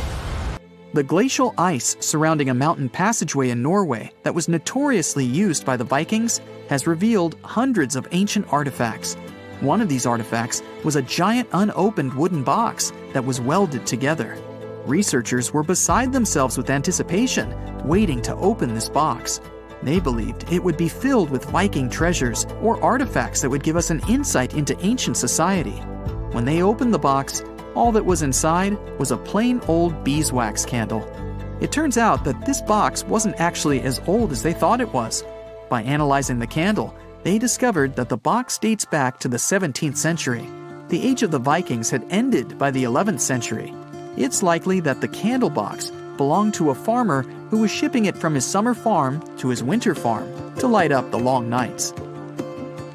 Today, I'm going to tell you about creatures that had unique features which allowed them to grow to incredible sizes. They were some of the most impressive animals to have ever existed on our planet. The Argentinosaurus is a genus of sauropod dinosaurs that lived approximately 97 million years ago in what is now South America. Scientists think it was one of the largest land animals ever, with a length of up to 100 feet and a weight of up to 100 tons. A farmer stumbled upon a giant leg bone while tending his cattle. That's how he discovered the first fossils of the Argentinosaurus in Argentina in 1987. Further excavations uncovered more bones, revealing a massive dinosaur that would have dwarfed most other animals of its time. The Spinosaurus, meaning spine lizard, is a genus of theropod dinosaur that lived around 97 million years ago in what is now North Africa. It is believed to be one of the largest carnivorous dinosaurs to ever exist, with a length of up to 60 feet and a weight of up to 23 tons. The Spinosaurus is known for its distinctive elongated sail-like structure on its back. It was likely used for thermoregulation. It also had long crocodile-like jaws that were lined with sharp teeth. This allowed the creature to catch and eat large prey, such as fish, crocodiles, and other dinosaurs. The first fossils of the Spinosaurus were discovered in Egypt in 1912. The sperm whale, Physeter macrocephalus, is a species of toothed whale that is the largest toothed predator on Earth. It also has the largest brain of any animal species. It is found in oceans all over the world and can dive to depths of up to 7,000 feet in search of food. You can easily recognize sperm whales by their massive, block-shaped heads, which can measure up to 1/3 of their total body length. They have dark brown or grayish-blue skin and a distinctive wrinkled appearance. The Titanoboa is an extinct genus of a giant snake that lived approximately 58 million years ago. It is considered to be the largest known snake ever. It could grow up to 42 feet and weighed around 2,500 pounds. The first fossils of the Titanoboa were discovered in a coal mine in Colombia in 2004. This discovery meant a lot because it provided insights into the size and behavior of snakes during the Paleocene era, as well as the overall climate and ecosystem of the time. The blue whale, Balænoptera musculus, is the largest animal on Earth, measuring up to 100 feet in length and weighing as much as 200 tons. These marine mammals are found in oceans all over the world and can live up to 90 years. Blue whales have a long, streamlined body that is usually blue-gray in color with mottled patterns. They have a small dorsal fin and 2 pectoral fins that are about 1/3 the length of their body. Blue whales feed on tiny shrimp-like creatures called krill, and they eat a lot. A single adult blue whale can eat up to 8,000 pounds of krill in a day. The Leadsichthus is an extinct genus of large, bony fish that lived during the Jurassic period, approximately 155 million years ago. It is believed to be one of the largest fish that have ever lived. Some estimates suggest that it could grow up to 55 feet in length. The first fossils of Leadsichthus were discovered in England in the 19th century, and more recent discoveries have been made in other parts of Europe, South America, and Africa. Despite its enormous size, the Leadsichthus was a filter feeder, similar to modern-day whale sharks, and likely fed on plankton and other small organisms. The creature did it by simply swimming with its enormous mouth open, filtering water through its gills. The Pterodostro is an extinct species of flamingo-like birds that lived approximately 35 million years ago. They were relatively small birds with a wingspan of about 2-3 feet. And they were known for their distinctive long, narrow beaks equipped with comb-like structures used for filter feeding. The pterodostro lived in shallow bodies of water, like lakes and lagoons, and mostly fed on small crustaceans and other tiny organisms. The animal filtered them from the water using the comb-like structures on the inside of its beak while swimming through the water. The African elephant is the largest land animal on Earth and one of the most recognizable ones. There are two species of the African elephant, the savanna elephant, Loxodonta africana, and the forest elephant, Loxodonta cyclotis. You can see them in various parts of sub-Saharan Africa. These creatures can be identified by their large size, gray skin, and long trunks. African elephants can grow up to 13 feet tall and weigh up to 14,000 pounds, depending on the species and gender.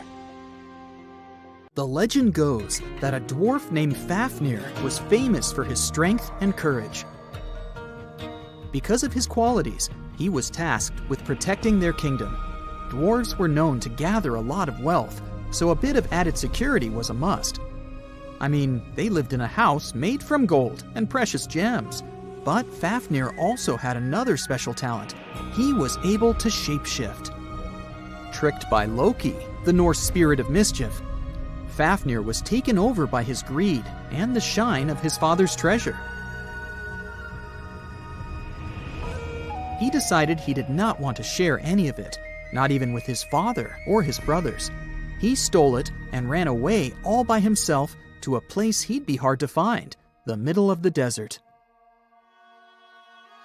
To protect his wealth, Fafnir transformed into a huge dragon. His new appearance looked like a huge snake, powerful and scary. His magical powers did not end there, though. Because the dragon couldn't fly, he also spread poison all around his new home, so no one had a chance to survive if they wanted to take his gold away. Fafnir was soon defeated by a young hero named Sigurd. The legend of Fafnir tries to explain why family is more important than greed. It also shows the many magical powers dragons possess. But the most interesting part is that it's quite a good example of how dragons came to be in our tales. But hey, this is just one of the many stories mentioning dragons. Just switch on your TV or peek into any bookstore, and you'll surely stumble upon dragons somewhere. Variations of dragon-like creatures have been described in stories from all over the world, from Asia to Northern Europe. Most of these creatures are depicted with reptile-like bodies, wings, and claws. And the scariest trait of them all, they can breathe fire out of their mouths. The name of these creatures comes from the Latin word draconum, which translates to huge serpent. But let's take a trip down memory lane to see how it all started. An Asian historian, for example, discovered some fossils back in the 4th century BCE and decided that he'd stumbled upon dragons. It's easy to understand why he got so confused if you look at a fossilized stegosaurus. It was 30 feet long, 14 feet tall, and covered in armored plates and spikes. The Nile crocodile might have gotten mistaken for a dragon too. It still exists today and lives in sub-Saharan Africa. But it may have been more popular in ancient times.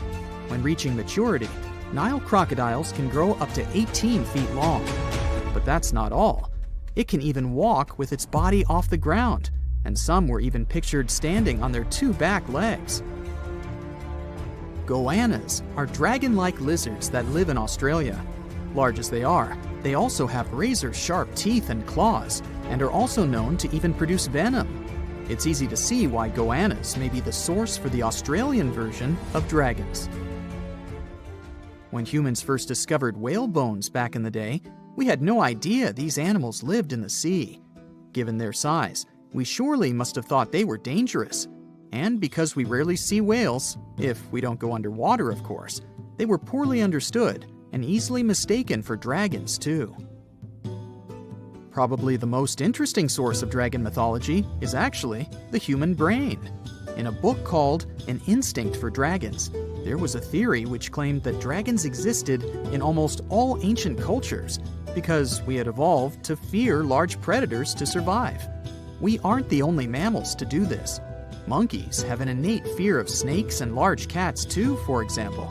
When you combine these natural traits with folklore, you get a lot of dragon stories everywhere, adapted to each region. Reptilian beasts with magical powers date back as far as the origins of human civilization itself. I'm talking about ancient Mesopotamia. Humans back then used to believe in all sorts of creatures, but their head spirit was Marduk, the patron of the city of Babylon. If you look at the artwork from back then, Marduk was depicted with a snake-like dragon at his side.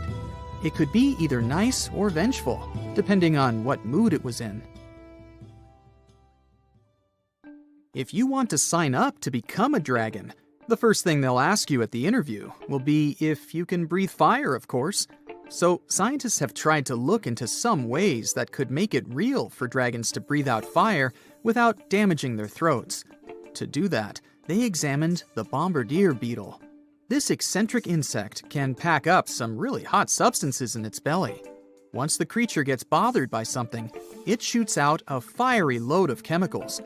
In all fairness, it's not really fire, but it does burn, so it's close enough. Going back to dragons, they'd need to have similar glands in their throats to produce the same effect. But where do dragons come from? They didn't just appear out of nowhere, regardless of the source you consult. Some tales, like that of Fafnir, say that even humans can turn into dragons, but the most popular theory is that dragons start out as eggs. Some sources even draft a series of stages a dragon has to go through during its life. Everything starts with hatching. Dragons are said to eat their way out of those shells and break the sides of the egg.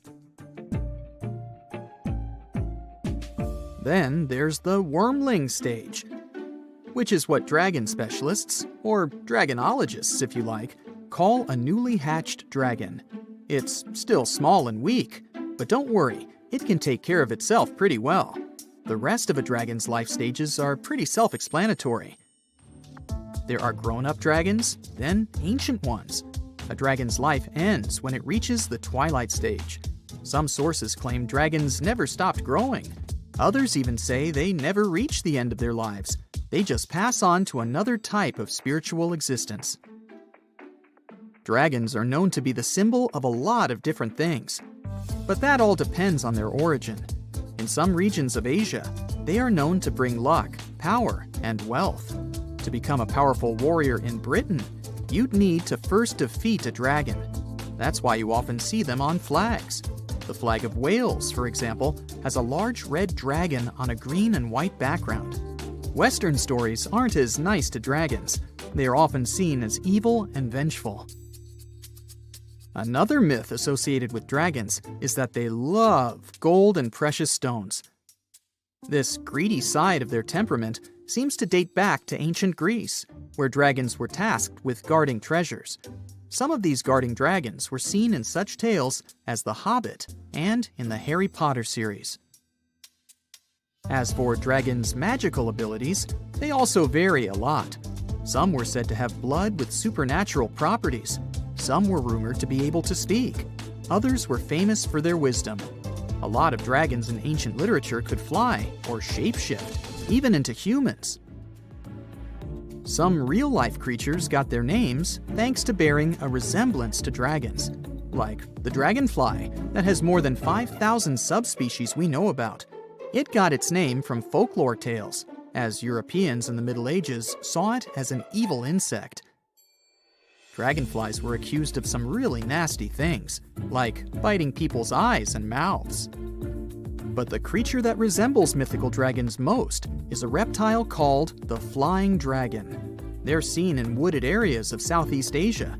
They don't really have wings per se, but parts of their ribs are elongated to support some extra skin that allows them to leap through the air between trees. Those wings are also brightly colored and contrast with their brown bodies.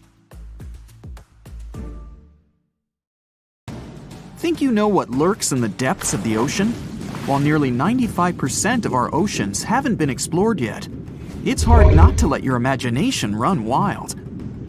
But thanks to brave explorers, deep-sea cameras, and awesome archaeologists, we do know about some pretty incredible sea creatures living in our waters today, and millions of years ago. From the 9-foot spider crab to the 60-foot prehistoric megalodon, these sea dwellers come in all shapes and sizes. But let's focus on sea creatures famous for their huge size. Can you guess which living species of whale is the largest? Well, it's not the orca, but that's a good guess. The orca is a toothed whale that can grow to anywhere from 23 feet to 32 feet, which is slightly smaller than a school bus. How about the narwhal? Nope, they're not the biggest either. These unicorns of the sea live mainly in Arctic waters and only grow 13 feet to 20 feet in length, and that's including their 9-foot tusk. Tired of guessing? Okay, I give in. The largest whale that still exists today is the blue whale.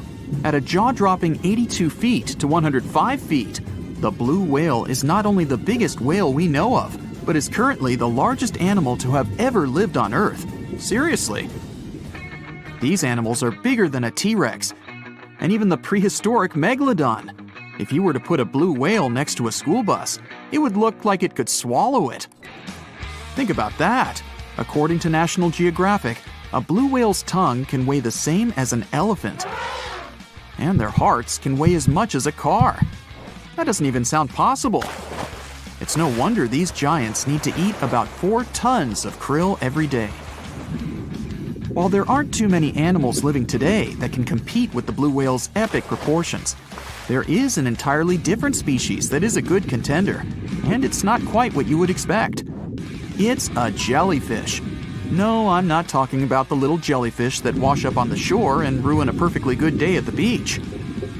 I'm referring to the lion's mane jellyfish, the biggest jellyfish around. This invertebrate can grow up to 120 feet long. They also come in different gorgeous colors like red, purple, or even shades of orange. As if their length wasn't impressive, the lion's mane jellyfish boast a whopping 8 sets of 70 to 150 tentacles. That means they can have up to 1,200 in total. And here's the giant oceanic manta ray, the largest type of ray in the world. Their wingspan can be longer than a bus. These guys can reach 30 feet in length. They also have the biggest brain compared to body size among all fish. Unlike their stingray cousins, mantas don't have venomous tails.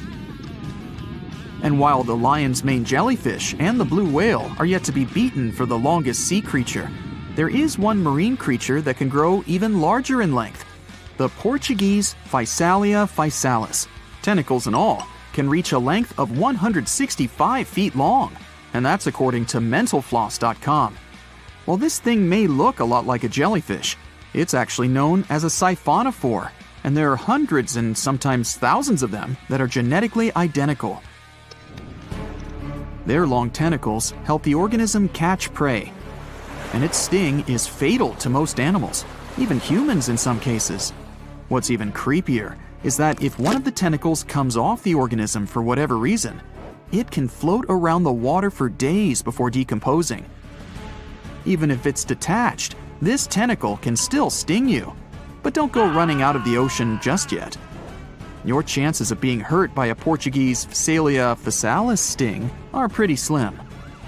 However, if you do get stung, the side effects aren't pretty, with welts, stomach cramps, an elevated heart rate, and an upset stomach.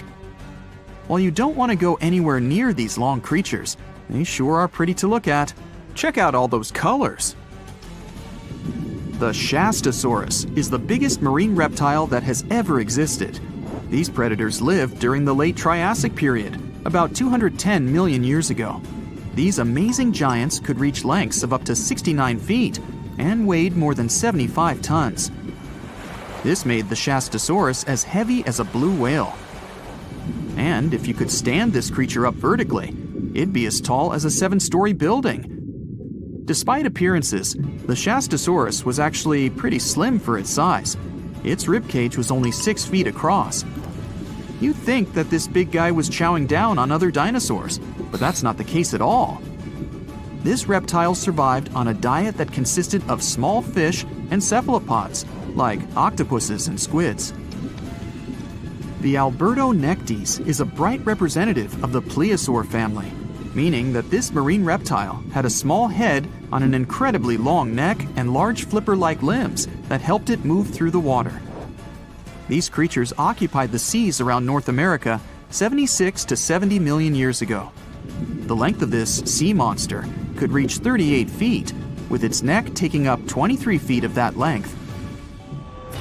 Its neck was a true record breaker. It had a whopping 76 bones in it.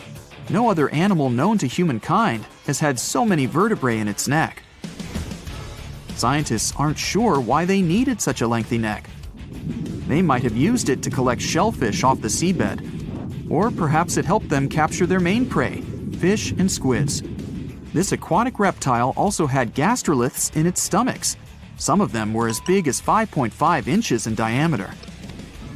The Tylosaurus belonged to the Mosasaur family.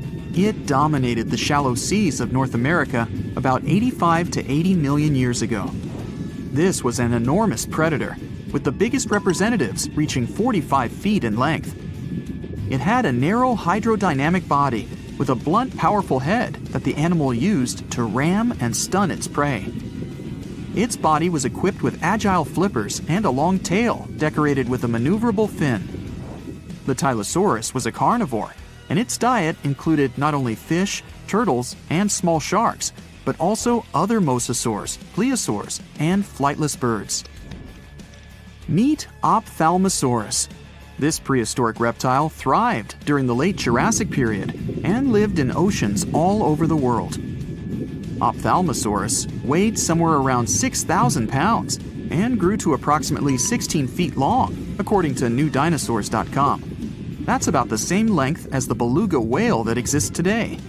It's too bad these guys went extinct before we had a chance to see them ourselves, as their cartoonish wide eyes and dolphin-like features are pretty darn cute.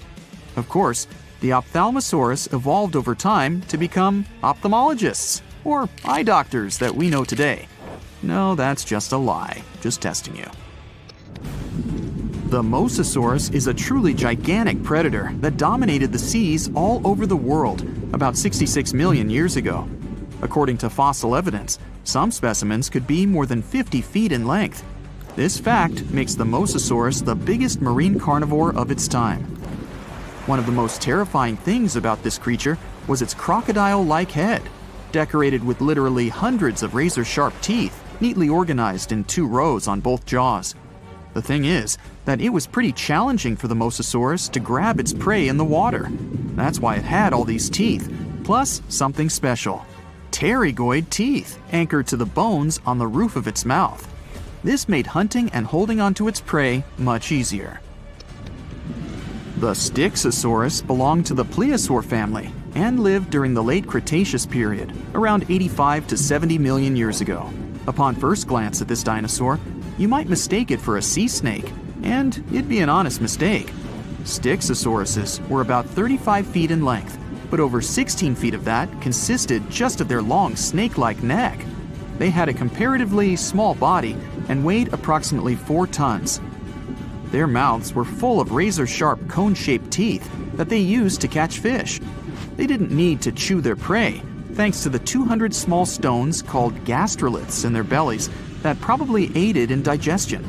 At the same time, some scientists believe that the Styxosaurus used these stones to sink to the ocean bottom in search of particular types of fish. Looks kind of like Nessie to me. Now, one of the most common animal myths is that mice love cheese. It popped out a long time ago, probably as early as when people started storing food. Since mice are regular visitors to human homes, they were constantly looking for food they could eat. People used to store grains in glass jars. They also kept their meat hanging up high. But they'd lay the cheese on the shelf, which was an easy target for all the unwelcome pantry visitors like mice. So they ate it because they couldn't reach anything better. But a mouse will definitely more likely go after chocolate or some other sweet thing than the cheese. Who can blame them? Now, flamingos don't really stand in the water on one leg so they wouldn't get cold. This is just a simple way for them to spare the effort. It's exhausting for us humans to stand on one leg, but for them, This is the most stable position possible considering their peculiar anatomy. This pose doesn't require any muscular work. Now I'm jealous. One of the most widespread and oldest myths out there is that ostriches hide their heads in the ground every time they're scared. A long time ago, researchers thought ostriches weren't very smart because they bury their heads in the ground without being aware the rest of their large bodies are still out there, where everyone can see them. In fact, ostriches do it when they want to swallow sand and pebbles to boost their digestion or just turn over the eggs they lay in their nests. And even then, they technically don't bury their head, but put it near the ground. Otherwise, with its head in the sand, the poor thing wouldn't be able to breathe. No reason to think of an ostrich as a frightened bird. Like some other animals, it will flee if it senses there's a danger coming. And in some situations, it'll fight back and defend itself. And that's one angry bird.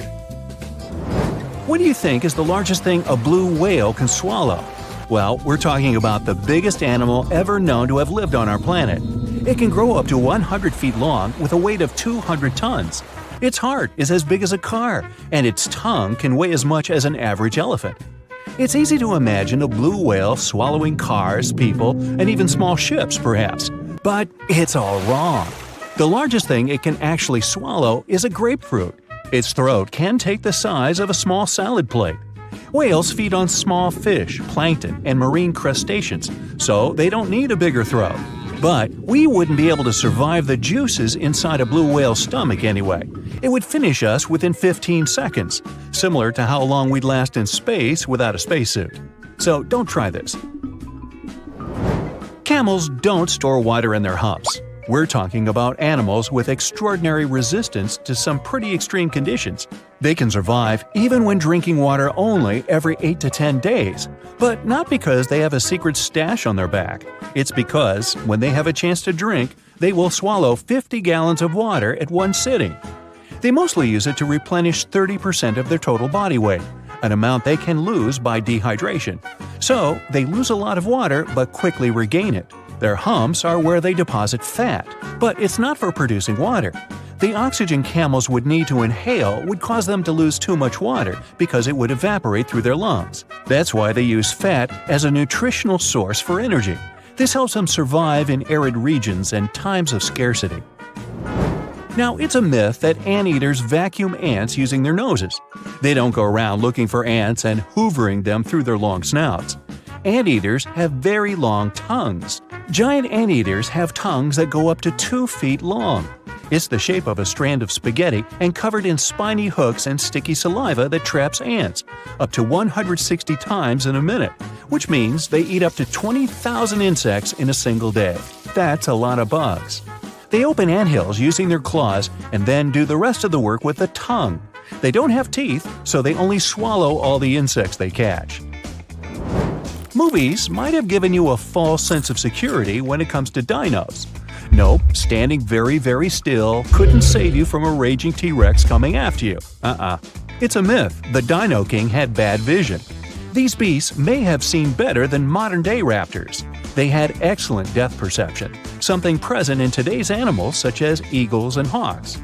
Even if, by some miracle, the Dino King can't see you or thinks you're just a small tree or some other object because you're standing so still, they had a pretty good sense of smell. So, the better option would be to run because the T-Rex is not as fast as scientists used to think, up to 33 miles per hour. Considering their anatomy, they could move at a speed of 12 miles per hour. Anything faster than that would have caused serious bone damage. But this didn't stop them from ruling the animal world because there were plenty of dinosaurs way slower than them, so they didn't have to worry about food. Another misconception states that owls can spin their heads, neither more nor less than 360 degrees. Their head spinning does have its limit, 270 degrees in one direction. Since they can turn 270 degrees to the left and right, owls have a 540-degree range of motion. Don't worry, if you touch a butterfly's wings, the animal won't lose its ability to fly. It will survive, despite the common myth that says the opposite. Butterfly wings have scales. When you touch them, some scales might shed off, but it's not a bad thing, because they shed off naturally too. Because of sheddable scales, they can escape more easily if they get stuck and trapped in spider webs. Now, the next myth has inspired many movies, books, and TV series scenarios, but no, wolves don't howl at the moon. They typically howl at night, true, but because that's the period of time when they're most active. They'll also look up while howling since this helps the sound travel. That way, other wolves will hear them from around 6 to 7 miles away. And that's why they howl in the first place, to communicate with each other. They make specific sounds for a certain situation. For example, to help a wolf that lost its pack find its way home. The moon just happened to accidentally be there while wolves were communicating. Okay, giraffes only need 30 minutes of sleep a day. That's another myth. They sleep about 4.5 hours daily. It's not that unusual for animal species that are most active during daylight. Studies also show giraffes usually lay down to sleep for less than 11 minutes at a time. Many people believe moles are blind. These small burrowing mammals actually can see. It's just their vision is really poor and only adapted to recognize light. They're also colorblind. When they're searching for food and navigating the dark underground, these creatures mostly rely on their touch and sense of smell. Now, their sense of touch is sharp, which is why moles can feel nearby vibrations of activity. This helps them avoid danger or find their next meal more easily, like millipedes, worms, centipedes, and other invertebrates. Yum! They're really fast at digging and can dig a couple of inches per minute. In the winter, animals hibernate not because it's too cold for them to be outside, but because there isn't enough food during that period. When an animal is in hibernation, its heart rate, body temperature, breathing, and other metabolic activities slow down significantly. That's how they conserve energy. Chipmunks, bats, turtles, snakes, they all hibernate during the winter, which saves them energy for other seasons when they get more active and are capable of getting more food. I'd say bears too, but they're not the true hibernators. If you try waking one up during the winter when you believe the animal is sleeping, you might end up having a bad time. Now, they do slow down, which means they sleep for extended periods of time. They're still not asleep for the entire winter season, and you can easily wake them during their sleep, so let's not. Now, don't believe myths. Earwigs won't lay eggs in your ears. Yup, despite their name, they're not that interested in your ears. Well, at least there's no evidence they'd want to go there. They prefer to spend their time in dark, moist places, such as under tree bark or in soil. So, your ears are off the hook. Wanna high-five a sea creature? Well, put your hand up for the Tasmanian red handfish. This fish doesn't swim like a fish. It walks. It uses its flipper-like hands to stroll around on the ocean floor. These bottom walkers are disturbed by swimmers and boats a lot.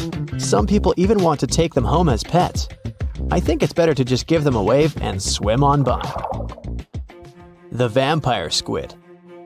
Its species name is Vampiroteuthis infernales, which translates to vampire squid from hell. Oh yes, this vampire squid means to terrify everyone with its name, its dark red color, its spikes at the bottom, and the scary fact that it can basically turn itself inside out. The vampire squid loves putting on a good show, but it's as harmless as a kitten is to humans. It's as if Dracula scared the pants off you, but he didn't have blood-sucking fangs. The vampire squid feeds on food particles from plants and animal matter floating near the ocean's surface. Since they're not predators, they need good defensive strategies, and their vampiric look is designed to ward off large creatures who want to eat them. Turning themselves inside out is a defensive mechanism since the spiky areas in the inner skin are more intimidating. They also shoot out a substance that does not have color, but is packed with bioluminescent particles to distract predators. The vaquita. Going out on a boat off the coast of Mexico sounds like the perfect vacation. The sun, the blue water, the most endangered sea creature. Wait, what? The vaquita isn't dangerous, but don't expect it to stick around to say hello or sign any autographs. It's incredibly shy. This little cow, that's what it means in Spanish, is one tiny sea mammal. With those black markings around its eyes, it looks more like a sea panda to me. Seeing one should make you feel very special. They're on the brink of extinction. mostly because they get caught by accident in fishing nets. It's estimated that there's only 10 left in the wild. The blue dragon. This little creature looks like something out of a kid's fantasy movie. It's called the blue glaucus, casually referred to as the blue dragon or blue angel. It can be found in many places, the Atlantic, Pacific, and Indian Oceans. It's kind of a mollusk and it only grows to be about an inch long. What you think is the back is actually the mollusk's bright underbelly. It regularly floats on its back so that its blue colors help it camouflage with the water's waves. The blue dragon isn't just pretty, it's also smart. It usually feasts on Portuguese man-o'-wars, also known as Physalia physalis. The blue dragon stores their stinging cells for later use, in essence, stealing their defensive mechanisms. When the blue dragon is threatened, it releases those stinging cells it stored, directing them at an enemy to sting them with more power than the Portuguese man-o'-war would have been capable of. As they can store a huge amount of stinging cells, they can be a threat to humans. So, if you find one, don't pick it up. It's best to admire it from a distance. The barrel-eye fish. If you ever wanted to have Superman's X-ray vision, looking at the barrel-eye fish will make you feel like you gained that superpower at some point in your life without even realizing it.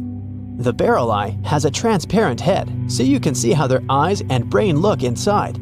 This magnificent creature lives in the deep sea. This is the lowest level of the ocean, where strange creatures roam in near-freezing temperatures and constant darkness.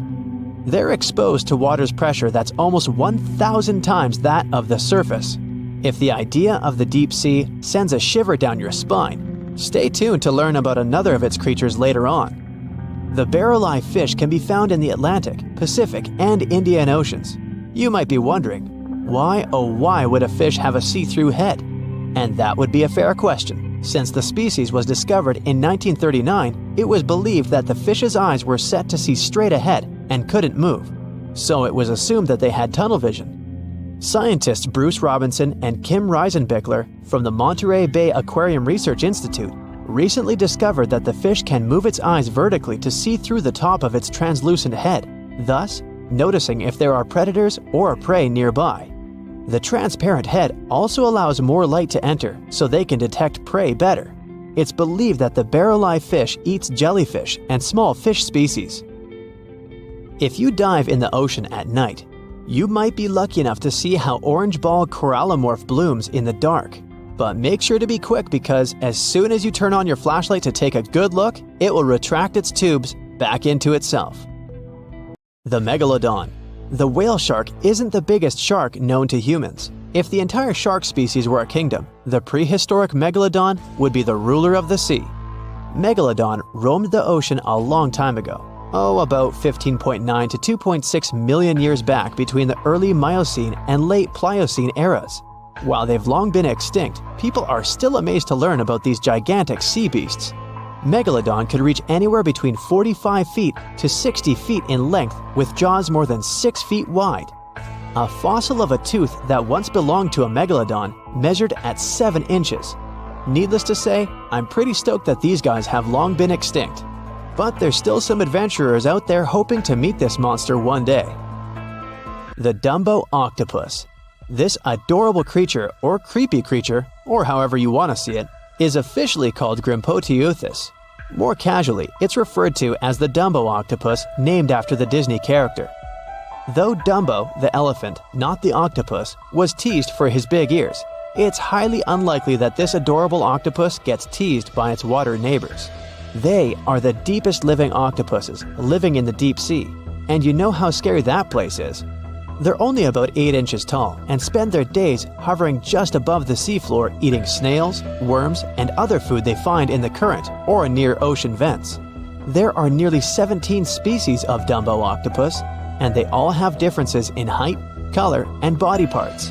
If you can't get enough strange animals, you'll be glad to learn that the deep sea has barely been explored by humans. So keep an eye out. There are bound to be more fascinating animals discovered in the deep in the future. The sea angel. These creatures might look and sound pretty cute, but their diet is far from sunshine and lollipops. Their favorite food are sea butterflies. They lay mucus traps for them and wait in ambush. The squat anemone shrimp. This shrimp is tiny, only 0.5 inches. It's also known as a dancer shrimp because of its peculiar behavior. When agitated, it raises its bottom above its head and does a little dance. Divers also say it readily jumps on their hands and cleans them. The coconut crab. This guy may look pretty creepy, especially when the sun goes down. Mature coconut crabs are around 3 feet in length. Their preferred foods are coconuts, but they can also hunt down lizards and even large birds. The slender snipe eel. Slender snipe eel is a slim and long creature that's still a mystery for marine scientists. It's 4 feet long and it has at least 750 bones in its spine, which is much more than any other animal in the world. The sea pen. Sea pen is 7 feet long and it has a lot of varieties, but most of them look indeed like a pen or a quill. The similarity is even more striking when the animal has a water-filled bulb that anchors it to the floor. The Persian carpet flatworm. This creature looks indeed like a carpet, despite being very small by comparison. It's only 4 inches long, able to become both male and female. It doesn't really mate with other flatworms. Rather, it fights them for the right to bear posterity. The flamingo-tongued sea snails. Tourists love these extraordinary snails for their pretty colors, thinking it's a shell, but in fact, the shell is quite dull and hidden underneath colorful soft tissues. They eat softer, toxic parts of corals and store their toxins to protect themselves. How heavy is the largest living snake? How can a snake eat a whale? Get ready, I'm about to answer these questions. Before the last ice age, giant mammals like mammoths ruled the world. The modern animal kingdom we're familiar with was shaped around 55 million years ago. I mean, there were still 1,000-pound bear dogs living from Asia to America. But modern whales, for instance, began to appear later. I'm saying modern whales because, surprise, surprise, whales weren't always fully aquatic. The ancestors of the ocean's biggest animals once walked on dry land. They had 4 legs and lived on the coast. Now, I want to introduce you to a snake that used to eat these whales, the Palaeophis, a genus of a marine snake. Scientists say it's hard to understand how big the Palaeophis was due to its fragmentary fossil record. They assumed that it could have reached up to 40 feet long. Its fossils were found in different parts of the world, from England to Morocco and Virginia, USA. The Palaeophis is extinct now, and sea snakes today are only about a quarter of the size this majestic creature used to be. So no need to worry about this underwater monster. But there once was an even bigger snake, the Titan boa.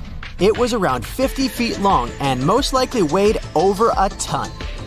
It used to live in what is now known as northeastern Colombia around 60 to 58 million years ago. Scientists say that it mostly fed on fish. Another giant animal that lived in the past was the black Gigantopithecus. These primates aren't related to gorillas. They lived in the area of modern China. Some people believe that they're still alive, but so far, no one has laid eyes on them. Some people even go further and say that the stories of Bigfoot or Yeti are based on these animals. This rodent became extinct about 2 million years ago. Its main habitat was South America, more specifically, Uruguay. What's astonishing about this species is that it was the largest rodent ever known. It was bigger than a bull. Scientists believe that it weighed up to 1,000 pounds. A distant relative of this rodent is still alive today. It's called the pacarana. It's a rare animal that lives in South America. It weighs up to 33 pounds and measures up to 31 inches, not including its cute and fluffy tail. The Arthropleura was an insect that lived in prehistoric times. Imagine a giant millipede measuring up to 8 feet in length. Here you go. It was one of the largest land animals of its era, about 315 million years ago. The Arthropleura's shell was covered with tough plates. These plates were there to protect the creature from damage. Most of the time, it burrowed into the ground to avoid becoming some other animal's dinner. Meet the megalodon. Millions of years ago, this shark lived in the ocean and ate other marine creatures. It had wide teeth, and its jaws were so powerful that the animal could finish off its prey with the force of its bite. It was one of the largest sharks to ever exist. Yet, this predator also went extinct. Scientists don't really know the reason. This made me wonder why animals were so big in the past. Nowadays, smaller creatures flee or hide from predators. But apparently, it wasn't like this before. Many centuries ago, animals didn't just run or hide, they fought back. Research suggests that this behavior may have been the most important motivation for prey to grow bigger. A study compared the skulls of ancient animals to those of their modern peers.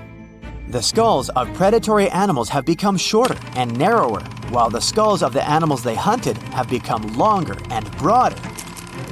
This means that predators learned to become experts in hunting, while prey worked on developing their defense skills.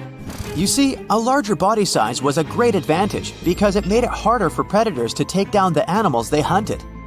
The bottom line, self-defense made prehistoric animals larger. The second reason why ancient animals were larger is related to their bones. They had hollow bones, which are lighter than solid bones. This type of bone allowed large animals to move quickly. Let's take sauropods. They were a dinosaur subgroup. Sauropods had giraffe-like long necks and snake-like long tails. Compared to their body size, their head was really tiny. But since their bones were quite light, they could move around without having to carry additional weight. The eating habits of these animals were also related to their body size. When experts examined the fossils of one extinct mammal species, they found out that these animals had a diet that was high in nutrients and low in fiber. And this mammal was the largest land animal of its period. In other words, following this diet, mammals could grow to be very large. There was plenty of food out there, so they didn't have to worry about finding it. Fun fact, these animals also took chewing out of the picture. They could swallow their food in large pieces instead of taking small bites. Environmental conditions also played an important role in the evolution of larger animals in prehistoric times. Those animals tended to live in warm, moist climates that provided them with a lot of food. They didn't have to compete for food sources. Researchers believe that because of these conditions, natural selection worked in a certain way. I mean, body size was more important than such traits as agility and speed. Oh, and did you know that large animals tend to produce more carbon dioxide? And ultimately, a bigger volume of carbon dioxide increases the amount of vegetation in the animal's habitat.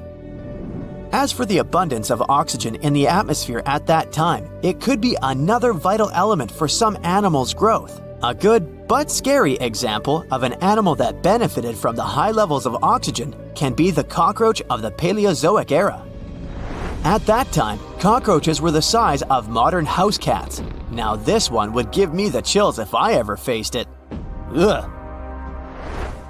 What about today? Well, there are over 3,000 species of snakes on Earth.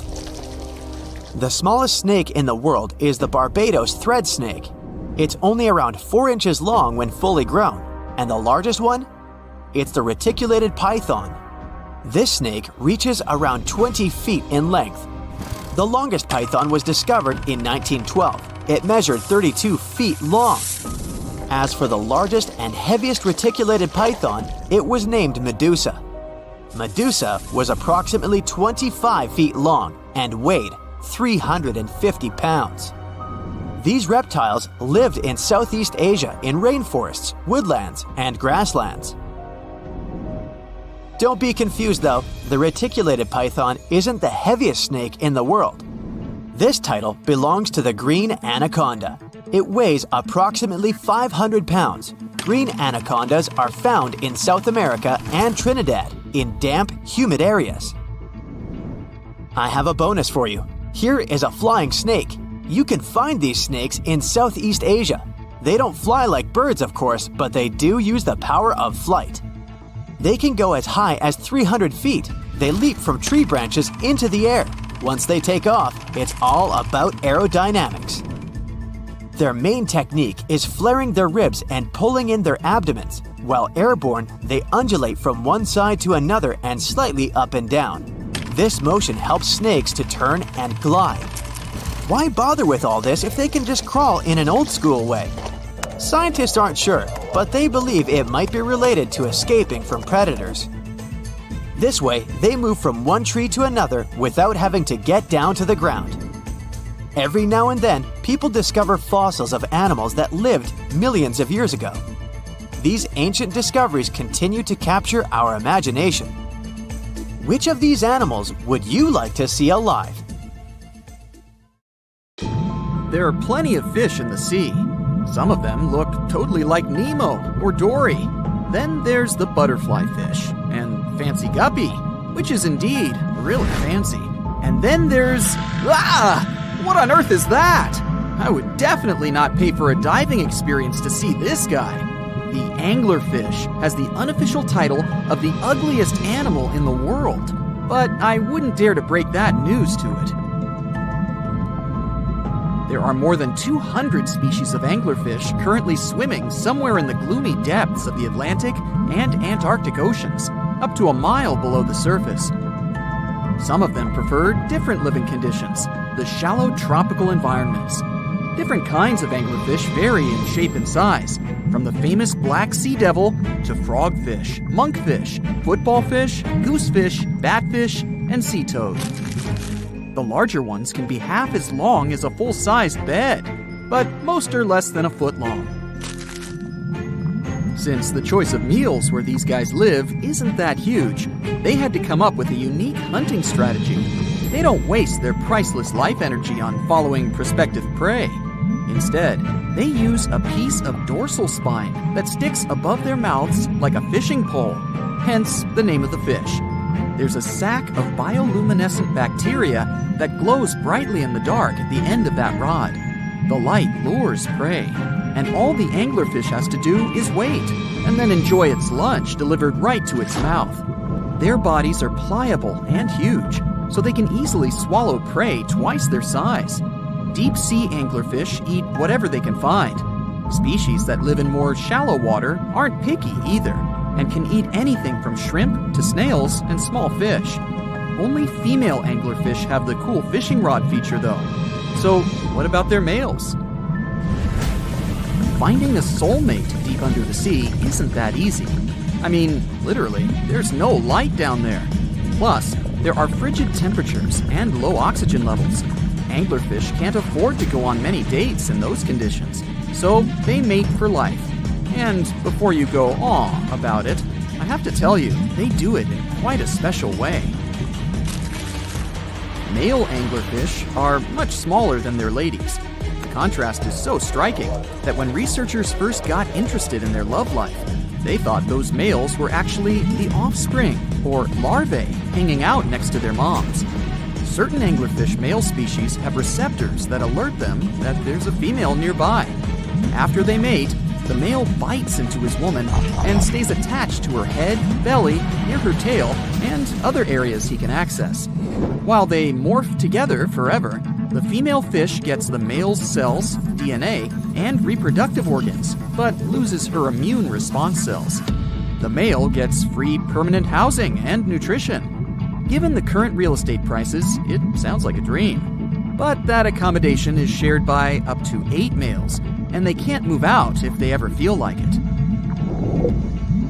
You're unlikely to meet this deep-sea fish in real life, but if you meet an anglerfish in your favorite video game, remember that you can easily outswim it and make it kinder to you with tranquilizing arrows.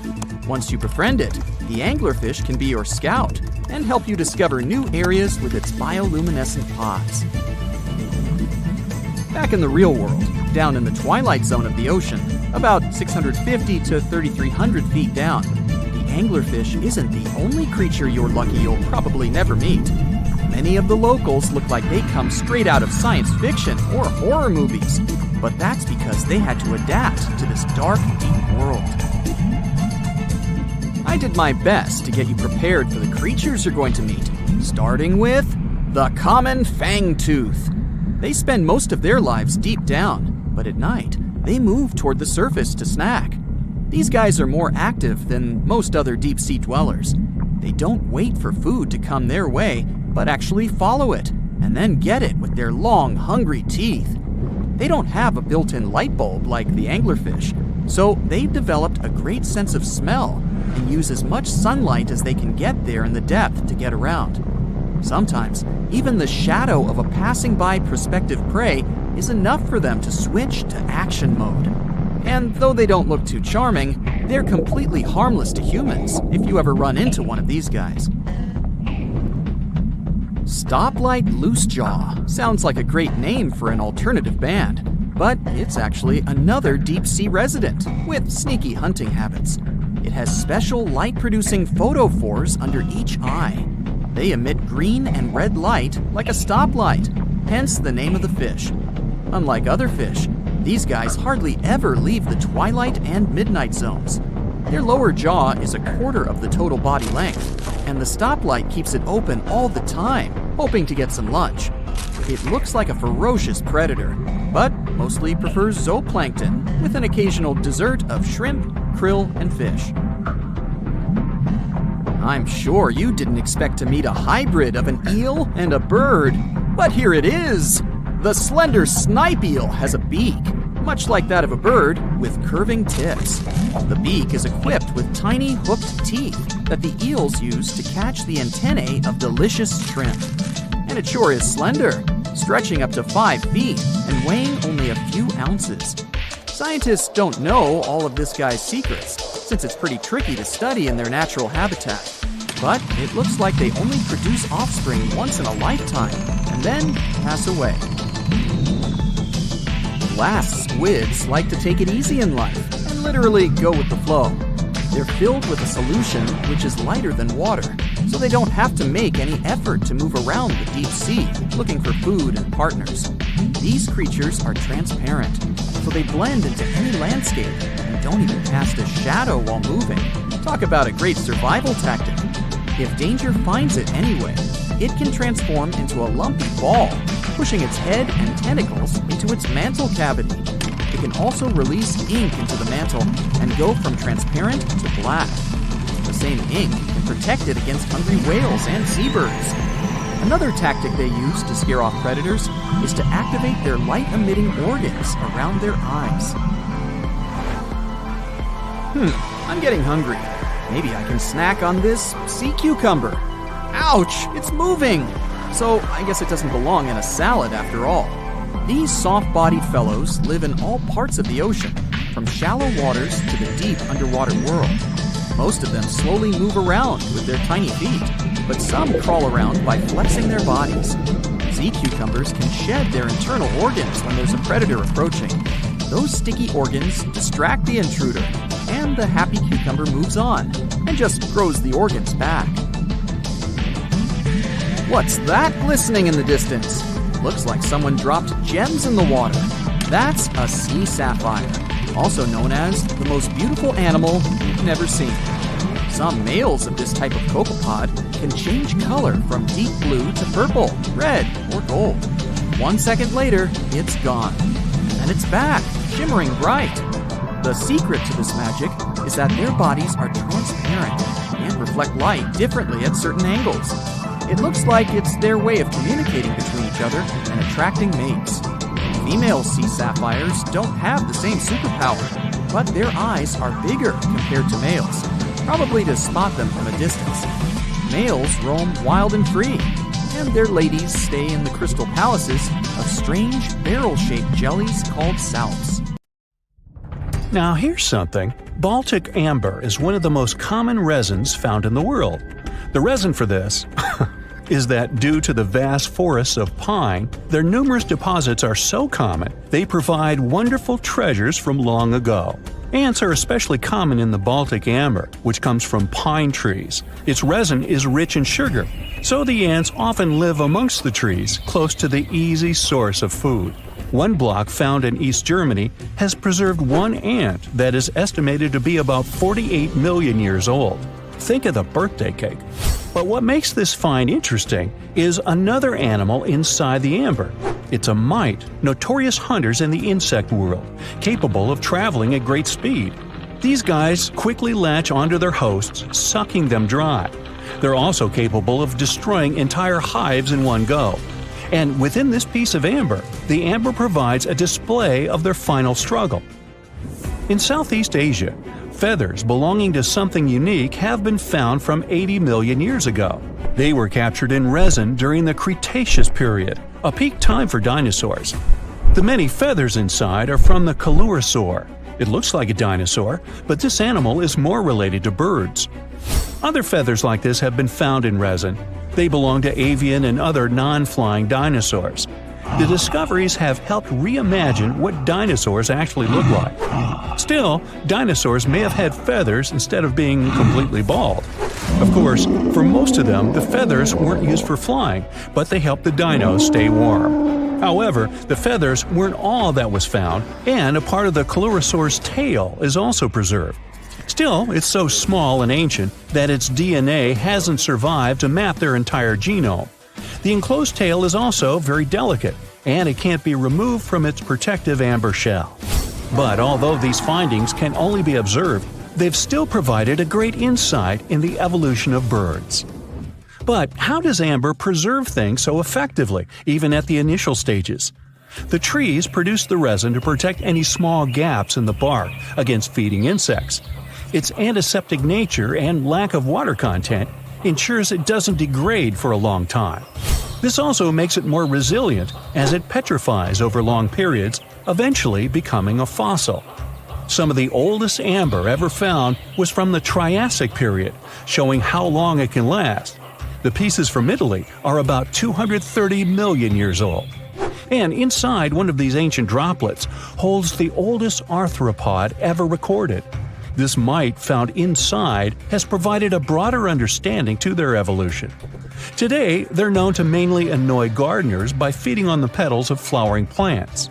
However, at the time the mite was caught, flowers didn't have any petals, and it would be without this tasty meal for another 100 million years. Now, 100 million years ago, Myanmar was part of Gondwana, the great supercontinent. At that time, Myanmar wasn't part of Asia yet. But it was still lush with a great forest, which contained many species of lizards that lived amongst the undergrowth, hiding away from dinosaurs. Many of them have been stored within amber. This fact helped discover ancestors of geckos and chameleons. By using CT scans, scientists have analyzed them, providing a glimpse into the formation of their scales, teeth, feet, and claws. It also provided an understanding of how these archaic creatures once appeared. Although mostly pieces of lizards, by using modern technology, the scientists have been able to create 3D images of the lizard. These images can reveal how those guys appeared in their full form. The images show that they still retain some of their exact features to this day, like the chameleon's sticky pads used for climbing.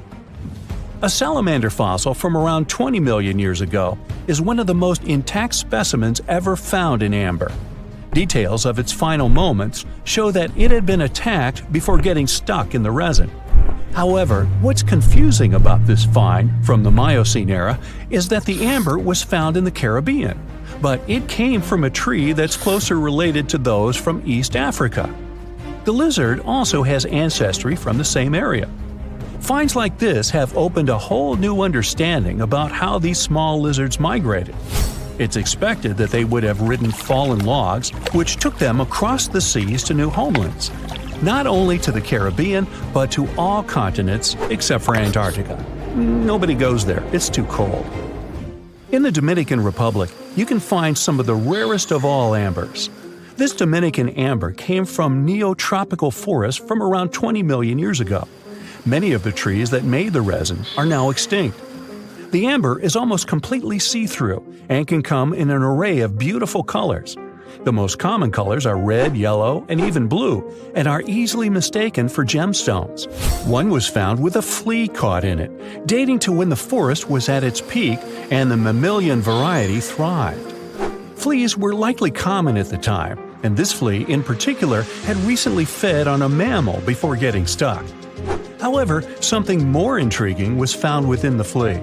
While scientists checked what mammal DNA was within the fleet, they found that it was carrying an ancient bacterial blight. These blights have been constant throughout Earth's history, dramatically decreasing populations of animals and plants. This now extinct blight in the amber helped scientists determine how much the bacteria have evolved and how it spread. Now, most remnants of insects inside amber aren't much more than the exoskeleton bodies. But with some found in Myanmar, they were so well preserved that even the color of the insects is still intact. Colors in nature appear in three different ways. The first is bioluminescence, that's produced by a chemical reaction within a living organism. The second is about pigments, where the color appears in an animal or plant tissue. The third is called structural coloration, and the production of colors here is explained by microscopic surfaces fine enough to react with the light. The rare insects in amber were found in the form of structural coloration, but only at specific wavelengths. It all explains the very intense colors rarely found. 99 million years later, these bugs can still show their vibrant colors – blue, purple, and green. Some of them appear so different in color and shape that they almost look like they're from another world. Which of course they are, a very old one. Ants have been around for about 168 million years, based on fossil evidence provided. They're well known for their social hierarchies and their hive mind system. They've dominated almost every corner of the insect world, but when these social capabilities came about have been difficult to determine. Yet, recently, amber dated from 100 million years ago has shed some light into their evolution. Several amber pieces have preserved various ant types, including the worker ants, guardian or soldier ants, and even a queen ant. Before these pieces were found, it was estimated their social nature occurred millions of years later. A piece of amber dated 100 million years ago helped shed light on the evolution of birds. A perfectly preserved bird that hatched preserved in amber was already equipped with its flight feathers. With the earlier physical abilities, they would be capable of moving around the nest by themselves at a very young age, and it's expected they could search for their own food almost immediately. But as birds continue to evolve and spend more time in the skies, their brain developed larger for their cognitive abilities. After hatching, their early development was then more focused on the brain, and the chicks slowly became more reliant on their parents over time. In Spain, a massive treasure trove of amber and other fossils has been found. Inside, there were remnants of an entire ecosystem that existed 110 million years ago. A bunch of individual fossils were found. The vast collection includes many types of insects, mollusks, arachnids, plants, 50 different dinosaur bone fragments, feathers, and hair from mammals, and a McDonald's burger wrapper. Nah, just kidding. With the abundance of findings, it's helped researchers understand the ancient terrestrial ecosystem that once existed. With loads of specific details of the environment, they've reconstructed the swamp. This way, it's now possible to experience what it was like in the world of dinosaurs. A piece of whale rib has recently been found in a North Carolina mine. Not a big deal, some might think. Hey, why can't a whale be a miner, right? But this fragment offers scientists a unique glimpse at the interactions between prehistoric sharks and whales from around 3 to 4 million years ago. The thing is, 3 tooth marks embellish the rib. That means that the whale was once badly bitten by an animal with a super powerful jaw. Judging by the spacing between the tooth marks, and it reaches almost 2.5 inches. This animal could be a mega-toothed shark. I'm talking about the megalodon. Or it could be a different shark species which was around at that time. The curvature of the shark's jaw shows that the animal was relatively small, between 13 and 20 feet long. Yeah, small. As for the whale, it seems to be the ancestor of a great blue or humpback whale. Researchers are amazed. You don't usually expect to find evidence of animal interaction and behavior preserved in the fossil record. After examining the sample carefully, they concluded that the shark must have gone away with a mouthful, but the whale had survived because most of the fossil fragment is covered with what is known as woven bone. It quickly forms in response to localized infection. Such bone isn't particularly strong, and later the body remodels it into compact bone tissue. But it takes time. The presence of this bone means that the healing was incomplete and the whale passed away 2 to 6 weeks after the unfortunate encounter. On the other hand, its demise could have been unrelated to the infection and injury. Only a handful of fossils show such kinds of interactions between ancient animals. You can often find bite marks on fossils indicating where the animal passed away and its carcass was scavenged. But this fossil is one of a few examples that not only show a wound inflicted by another animal, but also demonstrate that the prey survived. All fossils are exciting for paleontologists. Yes, they need to get out more. But some might look terrifying to regular people. For example, look at this picture of tentacle